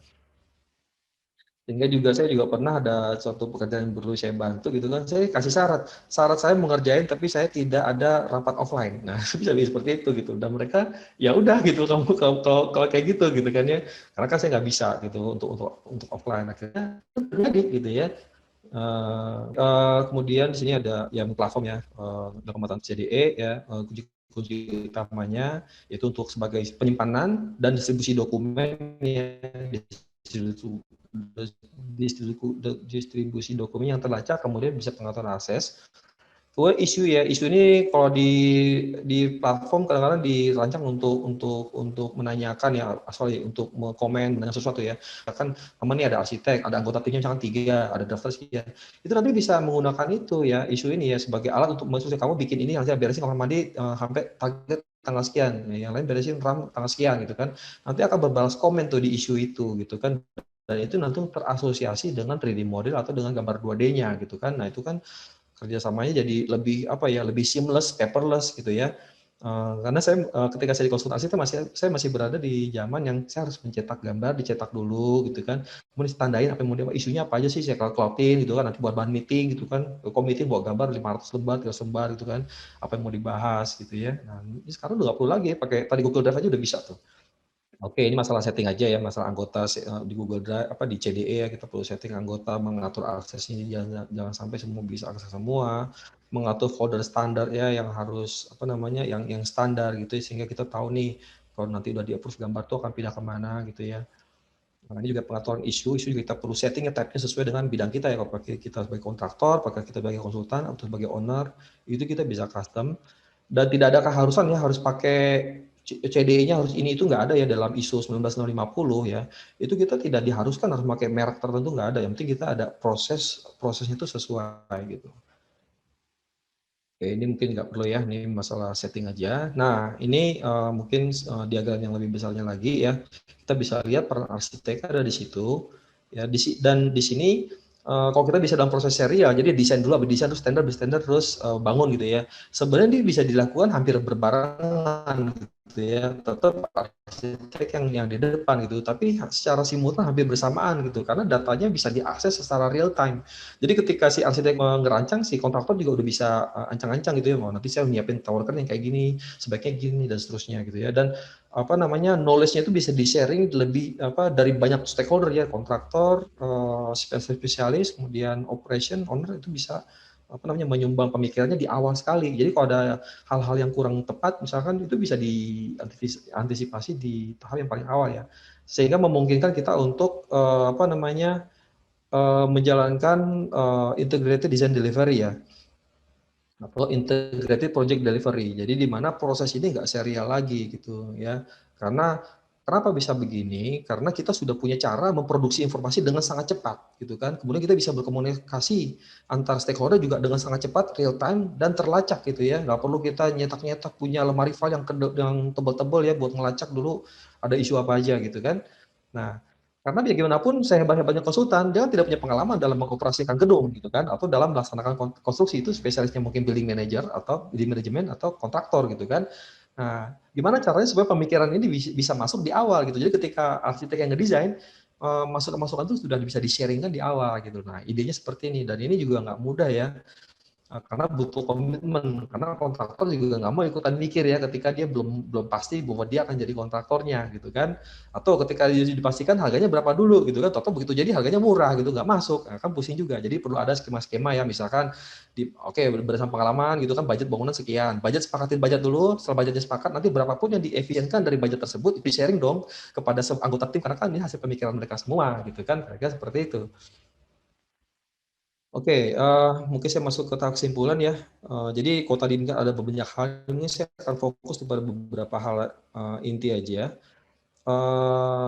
Pemanfaatan BIM ya untuk bisa berkolaborasi ya, atau sorry, pemanfaatan BIM itu selain kita bisa menggunakan ya artificial intelligence ya, parametric data ya, generation, kemudian analisis dan collaboration tool ya yang diperlukan buat teman-teman supaya bisa menjadi bagian ya dalam sebuah ekosistem dan berkolaborasi gitu ya. Jadi nggak apa-apa modelingnya nggak canggih-canggih dulu nggak apa-apa, tapi udah bisa kolaborasi gitu kan.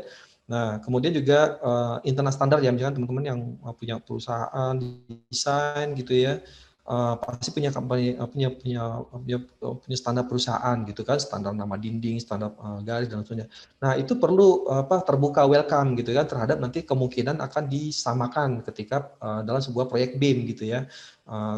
Apa namanya, sesuai disamakan dengan apa namanya spesifik untuk proyek tersebut. Nanti beda owner mungkin akan beda lagi itu apa namanya standarnya, standar penamaannya, standar informasinya, standar kedetailannya dan lain-lain gitu ya.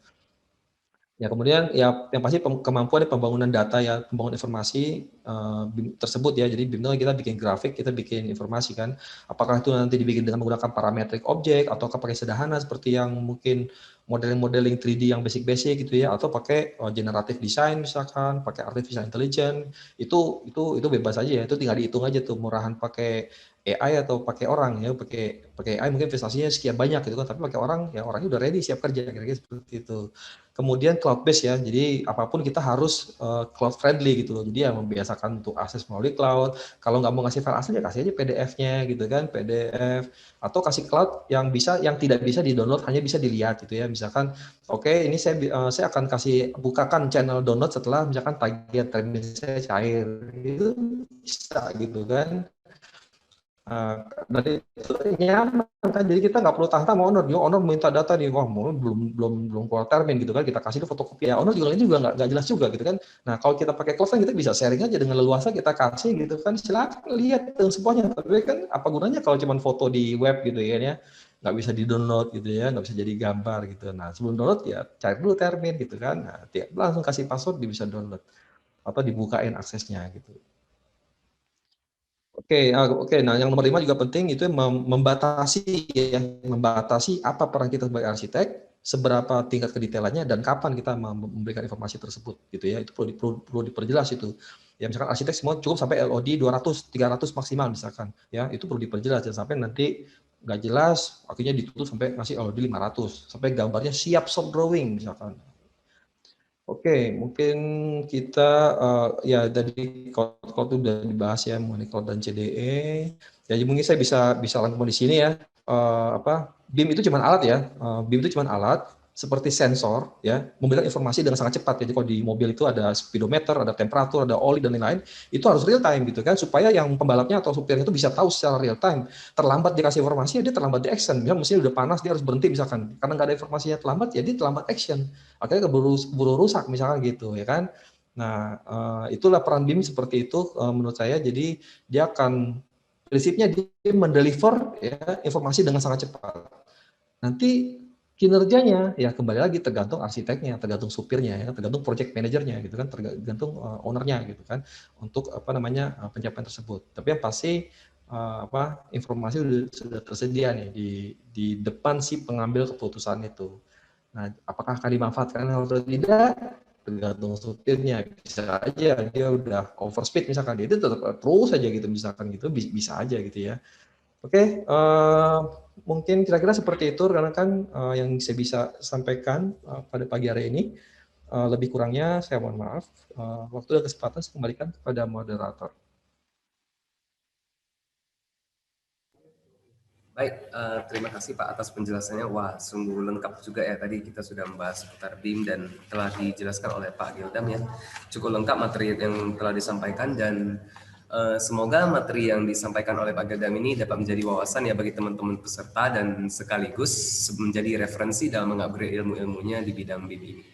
Nah, sebentar lagi juga kita akan langsung masuki sesi tanya jawab. Tapi sebelumnya di sini saya secara pribadi juga sudah menyiapkan beberapa pertanyaan Pak untuk Pak Gildam ya. Ini tujuan saya menyiapkan pertanyaan ini adalah supaya tidak terjadi pertanyaan-pertanyaan berulang gitu. Jadi pertanyaan ini saya tanyakan guna mewakili juga teman-teman peserta yang memiliki biasanya pertanyaan-pertanyaan berulang ya. Yang pertama itu Pak mengenai ya generasi tua Pak yang sudah lama berpraktik di dunia arsitektur Pak. Jadi kayak kan seperti yang kita ketahui banyak juga Pak firma-firma dalam arsitektur yang sudah terbiasa dengan metode lama, dengan cara lamanya dan sudah istilahnya sudah berada di zona nyaman mereka. Dan kalau untuk saat sekarang mereka kurang memiliki waktu untuk bisa mempelajari kembali ini semua. Dan apakah di ini bisa dibilang dan tanda kutip sangat friendly untuk dipelajari lagi bagi para arsitek-arsitek lama itu Pak. Nah, kira-kira seperti itu Pak pertanyaan yang pertama. Oke, langsung saya jawab ya. Kalau bicara friendly, kalau menurut saya sih software BIM apapun itu ya, mereka tuh user interface-nya tuh sangat friendly gitu ya. Tapi kembali lagi kan, ini kan setiap orang kan beda-beda. Mungkin friendly bagi generasi milenial misalkan seperti itu ya, tapi bagi yang senior mungkin kurang friendly ya. Atau enggak mungkin mereka sudah sangat sibuk dengan urusan kontrak ya, urusan marketing dan lain-lain sehingga untuk untuk mempelajari ini juga kayaknya kurang efisien gitu ya. Ya, jadi untuk hal tersebut mungkin bisa diantisipasi atau bisa bukan tidak harus mempelajari BIM itu seperti yang idealnya gitu ya. Jadi bisa di mapping aja apa sih dia misalkan sebagai prinsipal misalkan.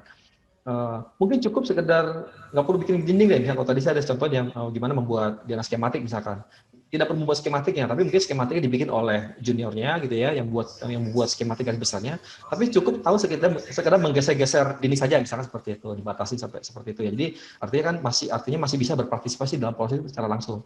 Karena kalau misalkan dibikin oleh dibikin oleh drafternya atau junior arsiteknya, kemudian nanti setelah dibikin dikasihkan ke si prinsipalnya, nanti dia akan berubah lagi, nanti proses itu nanti akan bolak-balik di versi cetak gitu ya. Sementara ketika direvisi nanti perubahan dari informasi misalnya kayak tadi luas area, perimeter dan lain-lain kan ada setelah diupdate di BIM modelnya, jadi proses masih kurang efisien. Jadi perlulah semaksimal mungkin, kalau nggak bisa 100% mungkin dikurangi 70%, kalau bisa masih dikurangi sampai batas yang kira-kira bisa dilakukan seperti saya bahas tadi ya, mungkin tidak bisa bikin dinding yang hanya satu tipe, dinding satu tipe, ya udah oke, kita hanya sebatas menggeser-geser aja deh. Tapi untuk setting-setting misalkan mengenai luas area ya kan, color legend dan lain schedule-nya itu udah disettingin sama yang yang juniornya gitu. Tapi nanti ketika dia mau tweaking, nah itu kasih ke mereka gitu loh. Kita seperti itu, Mas. Gitu ya, Pak. Berarti dalam intiannya para prinsipal yang sudah kerja lama itu mereka cukup mengetahui secara garis besarnya mappingnya seperti apa. Kemudian selebihnya itu diserahkan ke juniornya gitu ya, Pak. Baik, Pak. Kemudian ini saya lanjut ke Dia kan pertanyaan tahu kedua, Pak. kriterianya. Iya, Pak. Baik. Kemudian lanjut ke pertanyaan kedua juga ada ini. Nah, ada pertanyaan yang biasa juga sering terulang itu, Pak. Kalau kita berbicara mengenai teknologi BIM ini kan sudah contoh misalnya kayak Revit ya Pak, sudah bisa mengakomodasi penggambaran gambar kerja, pembuatan gambar kerja. Nah, kenapa masih banyak firma-firma yang lebih memilih menggambar kerja menggunakan kayak aplikasi-aplikasi seperti yang lama AutoCAD gitu. Sedangkan padahal di BIM itu sendiri sudah mengakomodasi ini. Mengapa masih menggunakan metode CAD? Oke, bukan mereka ya gitu. Pertama mungkin belum memiliki license-nya, ya kan, belum memiliki software-nya. Itu satu. Kemungkinan lain adalah mereka berada dalam posisi misalkan ini seperti mobil yang lagi jalan, kita mesti ganti ban gitu ya. Nah, coba bayangkan gitu kan. Jadi mereka membangun kemampuan itu, mereka mungkin harus cuti dulu 2 bulan melatih drivernya atau junior arsiteknya gitu kan. Nah, itu nggak mungkin mereka lakukan karena mereka sedang ada proyek yang proyek itu nggak pernah mungkin akan terus dan terus gitu ya. Abis ini lanjut yang lain gitu kan, sehingga tidak memungkinkan. Nah, kemungkinan lain ya kan gini. Karena coba kita perhatiin, kita punya standar penggambaran dokumen ya dengan cara yang lama ya. 2 garis, arsirnya seperti ini, seperti itu standarnya gitu ya, atau tipis garisnya, jarak antar garis seperti itu. Itu kan sebenarnya kan notasi kan, itu kan sebenarnya kode kan, bahwa ini maknanya dinding, ini maknanya beton, ini maknanya itu dan seperti itu ya kan. Nah, ketika kita berbim, sebenarnya data kita tuh udah digital gitu loh. Kita bikin garis 2 garis aja pun ya, hanya 2 garis tanpa arsir pun itu sudah bisa mengindikasikan ini dinding apa nih, beton atau apa, itu sudah bisa gitu kan. Misalkan dengan warna. Kenapa? Karena kan aksesnya nanti pakai tablet gitu kan. Kenapa kita bikin dulu seperti itu? Dulu kan kita nyetaknya pakai LiDAR, pakai blueprint ya kan, atau dicetak di hitam putih. Karena itu semua itu nggak bisa pakai warna. Kita harus pakai. Jadi kita ada yang perlu kita rubah di sini ya, karena ini sebenarnya saya memikir gini itu udah lama gitu. Jadi kalau kita udah pakai BIM, ada suatu standar yang perlu kita update, kita sesuaikan di situ standar-standar tadi ya, standar penyajian gambar ya, standar dokumentasi itu kita perlu sesuaikan karena ini sudah sama sekali hal yang berbeda gitu. Teknologi udah benar-benar beda ya. Jadi bayangin kita misalkan pakai mobil, mungkin kita pakai mobil gitu ya. Tapi kita mobilnya nggak kita nyalain mesin gitu, kita dorong buat pakai mobil ya. Apa kita pakai chainsaw, tapi chainsaw-nya bukan dihidupin mesinnya, tapi kita gergaji ya.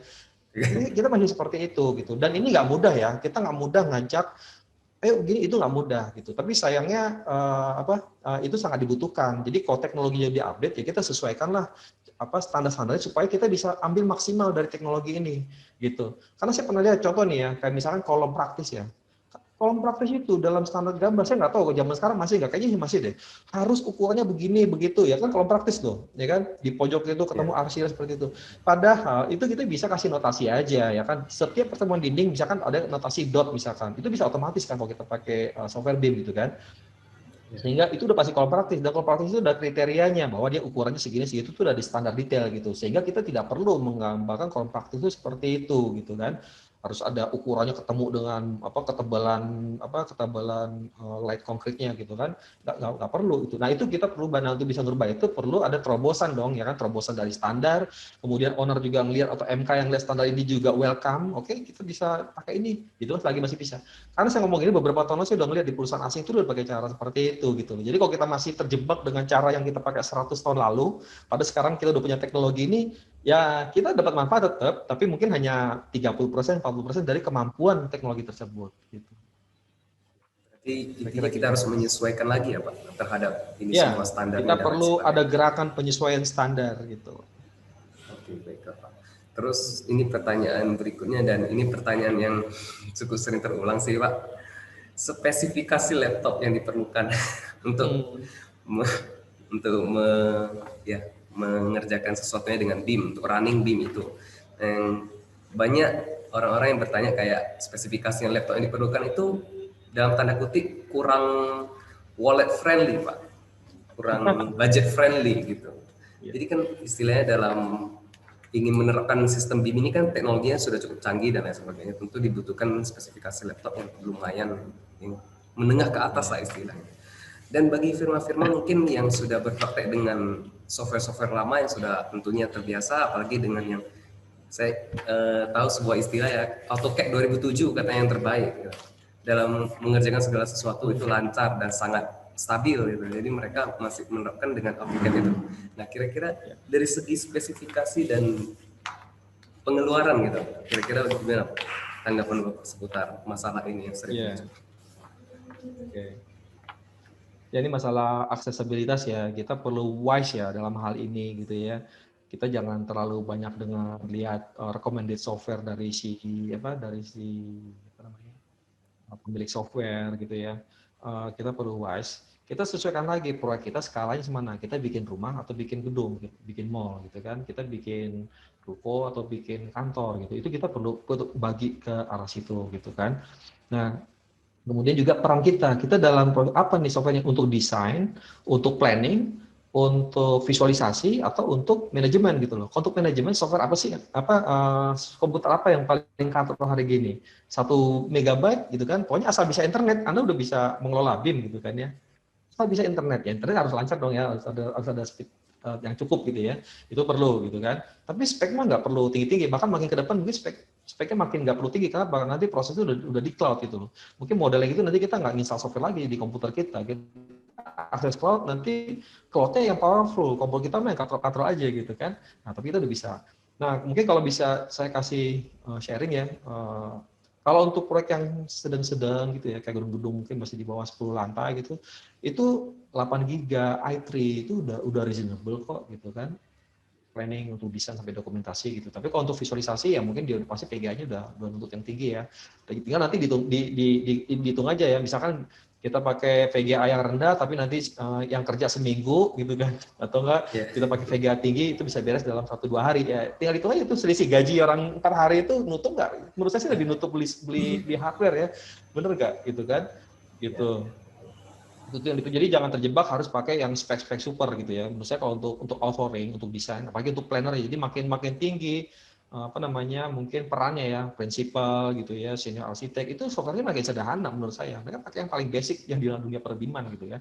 Bisa pakai yang paling basic, nanti yang bagian DED-nya mungkin butuh yang tinggi tuh, yang bagian DED, bagian visualisasi itu butuh yang tinggi gitu. Ya. Atau bahkan kalau perlu nggak perlu tinggi, nanti rendernya di cloud aja. Ya. Rendernya di cloud aja. Cloud itu bukan kerjaan sehari-hari ya, kita jasa service rendering gitu ya. Tapi kalau kita di konsultan arsitek kita mendesain mah render itu kan kerjaan paling sebulan mungkin hanya 3 atau 4 yang perlu di render gitu. Itu kita render di cloud aja gitu. Biar cloudnya mesinnya yang kerja kan bisa gitu juga. Jadi komputer kita nggak perlu yang kayak high spec juga. Nanti banyak nganggurnya. Gitu. Benar sekali sih Pak. Jadi intinya kita harus lebih ke bijaksana ya Pak dalam penentuan spek yang kita butuhkan, tergantung kebutuhan kita itu sendiri, kebutuhan yang kita perlukan. Baik Pak, terus ini kita akan langsung saja masuk. Oke Pak, baik kita akan langsung masuk ke sesi pertanyaan, sesi Q&A. Nah di sini ya bagi teman-teman peserta yang ingin bertanya langsung pada Pak Gedar juga silakan untuk menekan tombol raise hand ya, atau yang ingin bertanya boleh meninggalkan pertanyaannya di kolom komentar, nanti juga akan saya bacakan.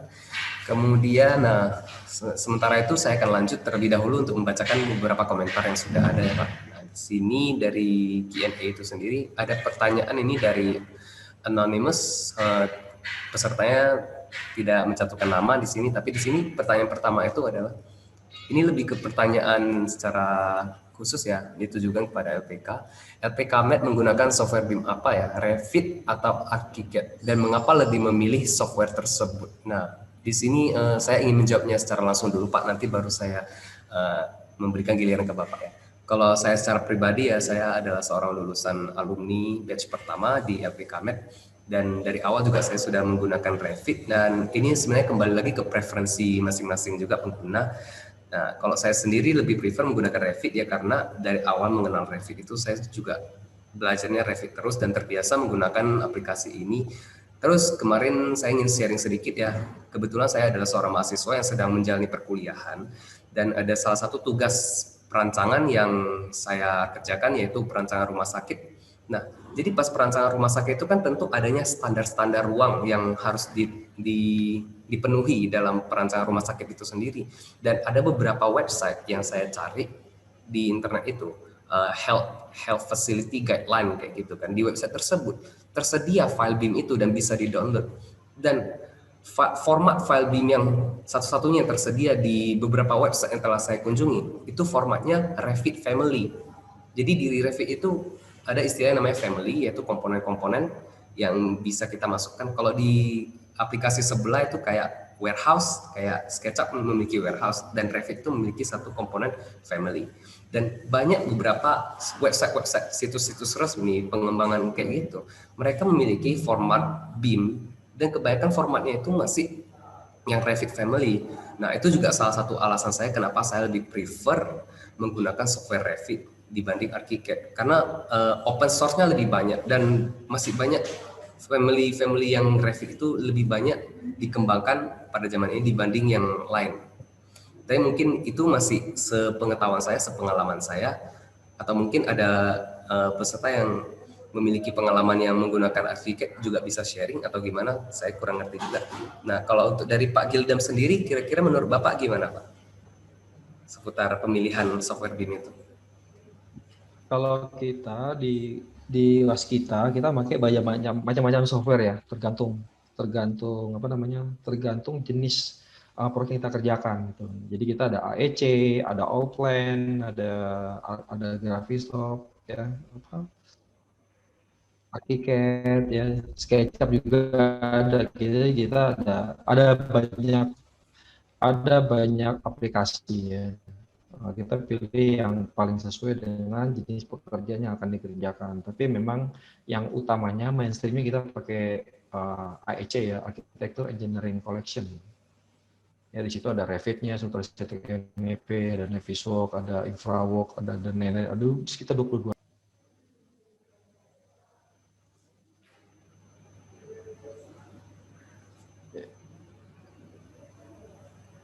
Ya demikian Mas Kelvin. Begitu ya Pak. Baik Pak, kalau begitu saya lanjut. Kira-kira sudah terjawab ya pertanyaan sebelumnya. Jadi baik, saya akan lanjut ke pertanyaan berikutnya. Ini oleh Saudara Edwin Gunawan. Saudara Edwin Gunawan di sini menanyakan, BIM cukup powerful, namun ada beberapa hal yang belum semuanya mendukung sistem ini. Bagaimana dengan perizinan? Karena masih memiliki 2D di setiap Pemda. Dari sisi konsultan ini tetap terjadi, kerja 2 kali. Nah, kira-kira gimana itu Pak? Ya betul, itu memang masih ya, untuk perizinan mereka masih minta 2D, tapi kan di sini nggak kerja 2 kali ya. Kalau kerjanya di BIM, 2D itu hanyalah salah satu bentuk output dari BIM gitu. Jadi kok kerjanya konvensional, tapi nanti ownernya nuntut BIM ya. Karena di PUPR itu udah wajib BIM ya. Jadi proyek manapun itu kalau dari tahun 2019 itu udah wajib BIM. Jadi mau nggak mau pasti konsultan akan memberikan BIM model meskipun awalnya nggak BIM gitu kan. Nah, ini yang jadi proyek kerja 2 kali gitu kan. Pertamanya bikin cara konvensional, nanti karena PUPR-nya minta BIM, kemudian dibuatkan BIM modelnya, gitu kan. Nah, seandainya prosesnya diawali dengan BIM gitu, jadi udah mulainya dari awal memang prosesnya BIM gitu kan. Jadi nanti ada yang minta 2D ya, untuk perizinan mintanya maunya 2D, tinggal generate 2D, kasih 2D-nya buat perizinan. Nanti punya template khusus buat tampilan perizinan. Nanti ada lagi untuk kebutuhan lain ya, dia tinggal bikin output aja gitu. Jadi sumber datanya itu BIM gitu ya. Jadi yang benar gitu. Jadi sumber datanya itu BIM, kemudian nanti 2D itu adalah bagian dari output-outputnya. Jadi jangan sampai nanti kerja 2 kali gitu kan, karena udah pasti kalau di pemerintah itu udah pasti sekarang wajib BIM. Swasta sebagian juga udah minta BIM ya. Kadang-kadang ada juga proyek nanti bikin BIM-nya setelah mau serah terima baru dibikinin BIM-nya untuk persyaratannya. Dan ini sayang gitu kan, karena kalau bikinnya di belakangan atau tidak digunakan dari awal, itu hanya akan jadi beban gitu kan, hanya akan jadi beban tanpa kita mendapatkan manfaatnya. Ya gitu kira-kira, supaya proses yang kedua kali ya prosesnya dengan BIM, nanti kebutuhan dokumennya itu bisa dalam format dibuat outputnya dalam format 2D. Oh, jadi begitu ya Pak. Oke, kira-kira sudah menjawab ya pertanyaannya. Dan kemudian kita akan masuk ke pertanyaan berikutnya. Saya akan langsung dari kolom Q&A, saya akan berganti ke kolom chat di sini. Saya akan membacakan pertanyaan dari Harul ke semua peserta. Di sini Saudara Harul menanyakan pertanyaan Pak mengenai global mapper, seberapa besar akurasi konturnya dibanding dengan mengambil kontur menggunakan total station secara langsung di lapangan. Nah, seberapa besar akurasinya gitu Pak? Sangat tidak akurat ya kalau dibanding total station gitu ya. Kita ngambil data open source pastinya tidak akurat ya, karena itu kan diambil datanya kan dari satelit. Jadi kalau dibandingkan dengan total station pastilah jauh lebih akurat total station ya. Kita menggunakan global mapper ini untuk tahap-tahap awal. Jadi kalau misalkan ada proyek nih, baru dapat proyek, misalkan gini ya, sekarang nih misalkan ke Mas Kevin, saya kasih proyek Anda di Papua gitu kan. Saya punya kerjaan gini nih, saya kasih informasi sekarang. Mungkin saat ini juga atau beberapa jam lagi Mas Kevin langsung punya itu lokasinya gitu kan dalam bentuk kontur gitu kan. Nah itu kan lebih baik kan dibanding nanti saya atau penerbangan dulu ke sana ke sini nanti baru ya, itu udah lama Pak, udah. Nah jadi dalam awal udah dapat insight nih, udah dapat insight mengenai apa sih proyek saya ini seperti apa sih, udah ada insightnya. Tapi memang tidak akurat ya, itu bisa selisih mungkin banyak ya, mungkin saya nggak tahu persisnya, yang bisa bermeter-meter lah ya, mungkin 5 meter kali ya. Tapi itu nanti itu ada spesialisnya di kantor kami gitu. Jadi saya tidak. Tapi kalau dibanding dengan total station tentu kita akan menggunakan total station untuk akuratnya. Nah proses gini, jadi tahap masih konsep ya, konsep atau basic itu kita dari situ. Nah, nanti mungkin beberapa waktu kemudian produknya makin padat data total station ya, kemudian kita upgrade lah ya model kontur kita yang tadi dari global mapper ke versi total station gitu kan, atau enggak dari global mapper mungkin di global mapper kita ambil area misalkan luasnya 1 hektar atau misalkan 10 hektar gitu kan di sekitar lokasi kita. Tapi nanti ketika kita ke sana kita mungkin buat fotogrametri di area yang luasnya mungkin hanya sekitar 1 hektar ya, lebih fokus ke area kita, sudah lebih akurat tapi belum cukup akurat. Nah, sehingga nanti kita ambil lagi data yang mungkin 5.000 meter atau persis benar di atas plot kita gitu kan. Bisa menggunakan laser scan, bisa menggunakan total station gitu kan. Nah, jadi nanti 3 sumber datanya akan digabungkan gitu loh. Artinya gini, kalau kita punya lokasi misalkan 1 hektar pekerjaan kita. Kita kan butuh konteks di sekitar kita kan, ada apa aja gitu kan. Nah, kita nggak perlu juga kontak di luar kita tuh seakurat itu gitu kan itu mahal gitu kan. Jadi nanti ada tingkatan-tingkatannya. Jadi misalkan area sekitar kita mungkin dasarnya survei awal global mapper kita itu laser atau total station. Ya. Kurang lebih seperti itu ya Pak. Berarti kita akan melakukan perbandingan data dari fotogrametri, terus dari total station, dan ada beberapa yang dari global mapper itu sendiri ya Pak. Ya mungkin semoga pertanyaannya cukup terjawab ya. Terus pertanyaan berikutnya saya akan langsung ke, di sini ada partisipan yang mengangkat tangannya, akan kita izinkan untuk berbicara. Ini ada saudari Malisa Ardiani. Ntar akan kita izinkan untuk turn on mic-nya supaya bisa menanyakan langsung pada Pak Gildam.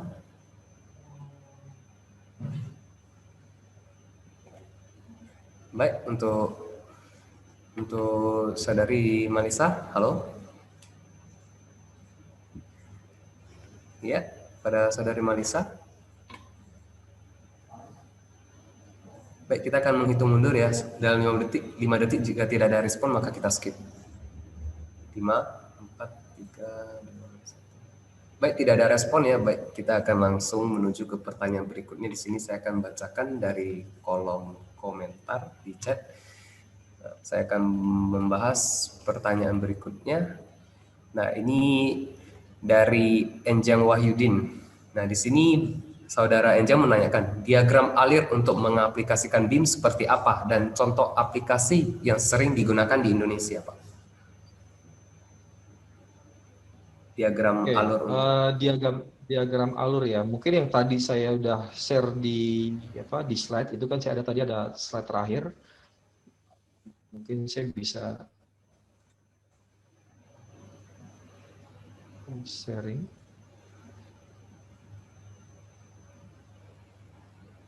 Nah, ini ya. Setiap perusahaan itu akan beda-beda ya. Kami juga ngalamin di setiap proyek kita, dari proyek ke proyek itu beda alurnya ya, alur approval dokumennya ya, alur review model itu beda gitu. Tapi secara garis besar ya, itu dimulai dengan survei dulu ya, reality modeling. Saya nggak masukin di sini karena itu kayak udah sering di sharing ya. Kita mulai dari reality modeling gitu ya. Kita memodeling kondisi existing, apakah kita menggunakan laser, apakah kita menggunakan software ya, kita gambar manual, modeling manual gitu. Kemudian kita modeling semua disiplin ya, disiplin struktur, arsitek, MEP, semuanya kita modeling di situ. Apakah kita di tahap desain atau di tahap konstruksi. Kemudian dari sini kita udah punya bahan untuk berkoordinasi. Kita punya bahan untuk meng-align ya antar disiplin ini supaya tidak ada elemen yang bertabrakan ya, apa sih opening mesti disiapin, itu semua kita disiapin dari situ. Nah, selesai ini maka kita akan punya model yang terkoordinasi ya. Model terkoordinasi berarti sudah terupdate, dari situ kita bisa generate volumenya untuk tahu persis berapa sih pekerjaannya, kemudian kita generate dokumennya, dokumen-dokumen gambar ya, DNA tampak, potongan yang dibutuhkan untuk dokumentasi, untuk pelaksanaan di lapangan atau untuk dokumen lampiran kontrak misalkan. Kemudian kita juga dari situ kita akan buat metode kerja ya, siklus tahapan pekerjaan akan seperti apa gitu kan, untuk mendapatkan hasil kerja yang paling optimal gitu. Nah, setelah semua ini dilakukan, maka kita siap untuk melaksanakan pekerjaan konstruksi di lapangan. Nah, di dalam pelaksanaan di lapangan itu kita juga gunakan model BIM ini untuk berkoresponden ya. Jadi kalau nanti kita kasih komen atau pertanyaan, semua tuh akan berasosiasi ke model tersebut gitu. Dan semua ini nanti akan dipartisipasi oleh banyak pihak ya, artinya bukan hanya BIM saja, bukan hanya engineer saja, tapi termasuk juga misalkan pelaksana, surveyor, site manager, ya, subkontraktor, owner, ya, sampai proyek itu siap untuk diserah terimakan. Nah, ketika setelah diserah terimakan, model-model tadi tentu informasi sudah semakin lengkap, ya kan? Dan kemungkinan ada perubahan ya, sesuai dengan posisi as built ya.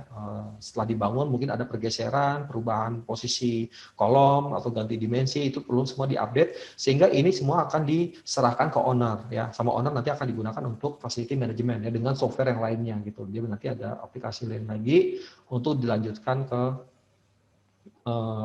pengelolaan gedung. Nah, kira-kira seperti itu sih Pak Enjang.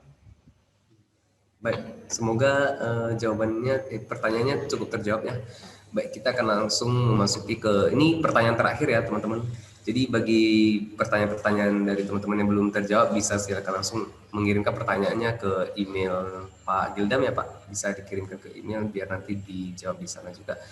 Kita memberikan satu pertanyaan terakhir guna mempersingkat waktu juga. Di sini pertanyaan saya bacakan dari kolom Q&A oleh Pak Edwin Gunawan. Nah, Saudara Edwin Gunawan ini mengatakan, melanjutkan soal perizinan Pak. Start awal memang menggunakan BIM, CAD, dalam arti sesuai layer yang ditentukan pemdanya masing-masing. Nah, itu kira-kira gimana?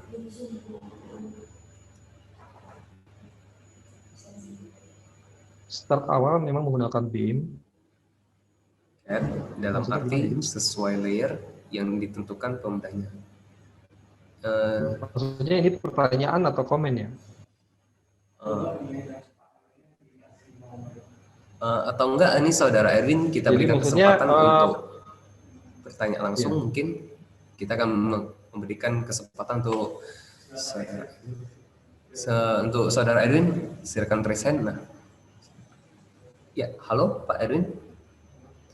Ya, halo. Halo Pak, silakan Pak untuk pertanyaannya boleh ditanyakan langsung. Iya, halo Pak Gildam. Ini saya Edwin. Saya kebetulan kerja di konsultan arsitek. Kebetulan kita konsultan asing di Jakarta. Saya kebetulan konsultan Singapura.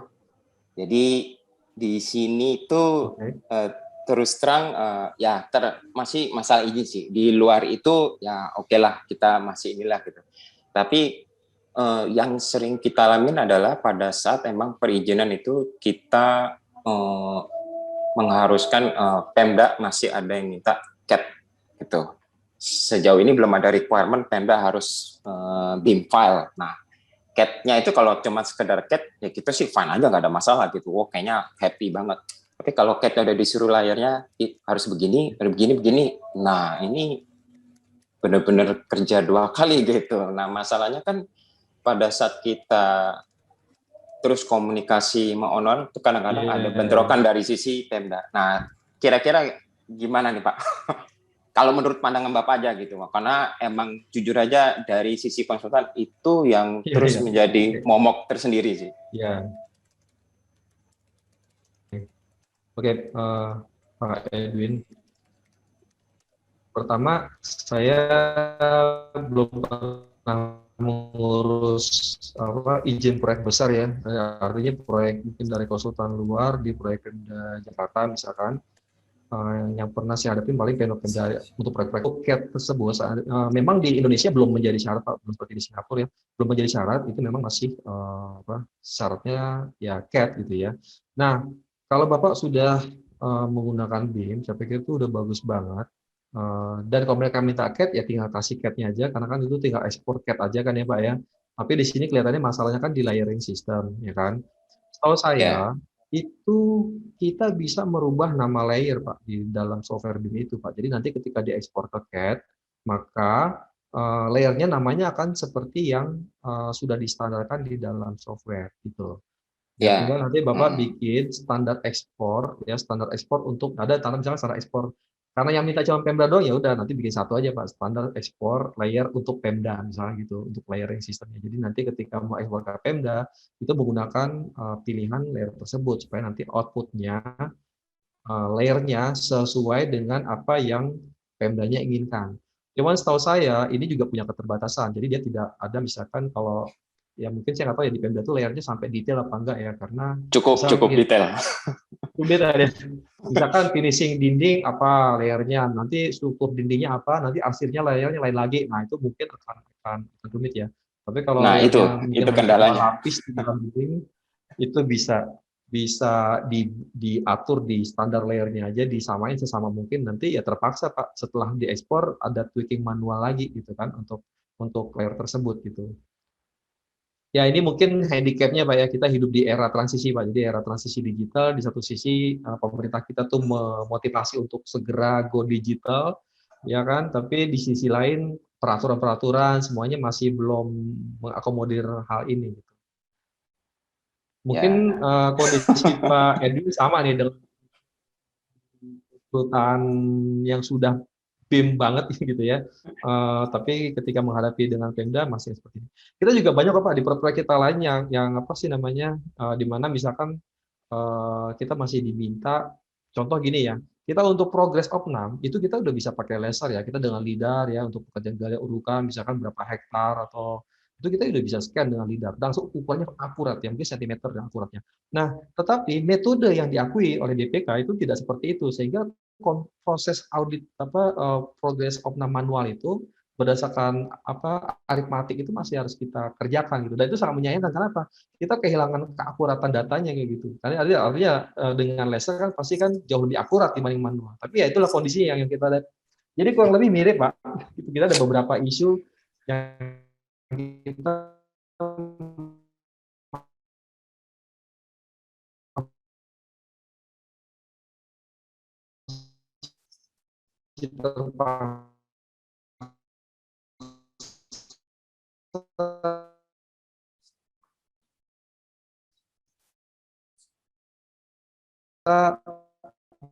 manual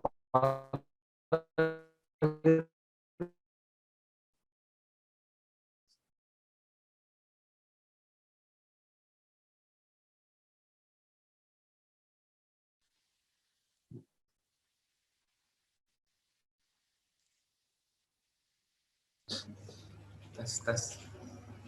Ya, halo. Ya, mungkin jaringan dari tempat Pak Gatam sedikit ada gangguan ya. Coba kita. Halo Pak Gatam. Ya, halo. Ya, sudah bisa mendengar Pak? Sudah? Gimana Pak tadi terakhir sudah terjawab juga ya pertanyaannya berarti ya? Ya. Ya sama-sama menderita lah Pak. Ya sama-sama Pak. Kita masih Pak sama Pak. Gemes Pak, gemes. Masih gemes. Tapi Wah, ya kita harus segera mulai Pak gitu. Jangan ya. mundur Pak, gara-gara ini kita mundur, kita ini aja enggak. jangan. Kita nggak mundur sih. Kita emang ada kepentingan tersendiri karena kita juga perusahaan kita juga udah di Twin ISO juga mau nggak mau kita harus menyesuaikan standar gitu. Ya memang sih ini problem sih, makanya nggak tahu kalau di sisi mas kita gimana tuh ngadepin. Tapi kalau di sisi konsultan emang penderitaan kita tuh urusannya kalau udah kependak sih. Ya mungkin kita bicara ini bukan penderitaan lah, ini tantangan. Ini tantangan. Itu mirip Pak. Jadi kita sudah digital, kita sudah semaksimal mungkin karena kita ISO juga, sehingga itu mewajibkan kita harus menggunakan CDE. Tapi kita dalam suatu kolaborasi proyek masih ada beberapa yang belum berpartisipasi di CDE, gitu kan. Nah itu kita juga punya challenge gimana nih semua yang terlibat di proyek itu harus CDE karena kita akan diaudit, gitu kan. Kalau di audit kita tidak patuh, nah maka kita akan bisa dapat catatan nggak bagus gitu. Tapi kalau di sini emang masih ada kelonggaran. Kalau saya lihat masih bisa pakai Google Drive gitu. Kalau di Singapura kita udah ada standar yang nggak boleh malam. Udah nggak boleh ya?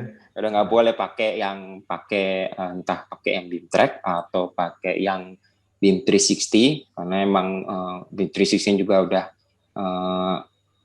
part of the ISO juga atau BIM track gitu. Jadi nggak boleh pakai yang model-model ya itu Google Drive atau yang tipe-tipe setipe Google Drive lah gitu. Ya, yang itu ya. Kalau di Waskita kita pakainya sih Google Autodesk 360 ya. Tapi kita ini kan tidak harus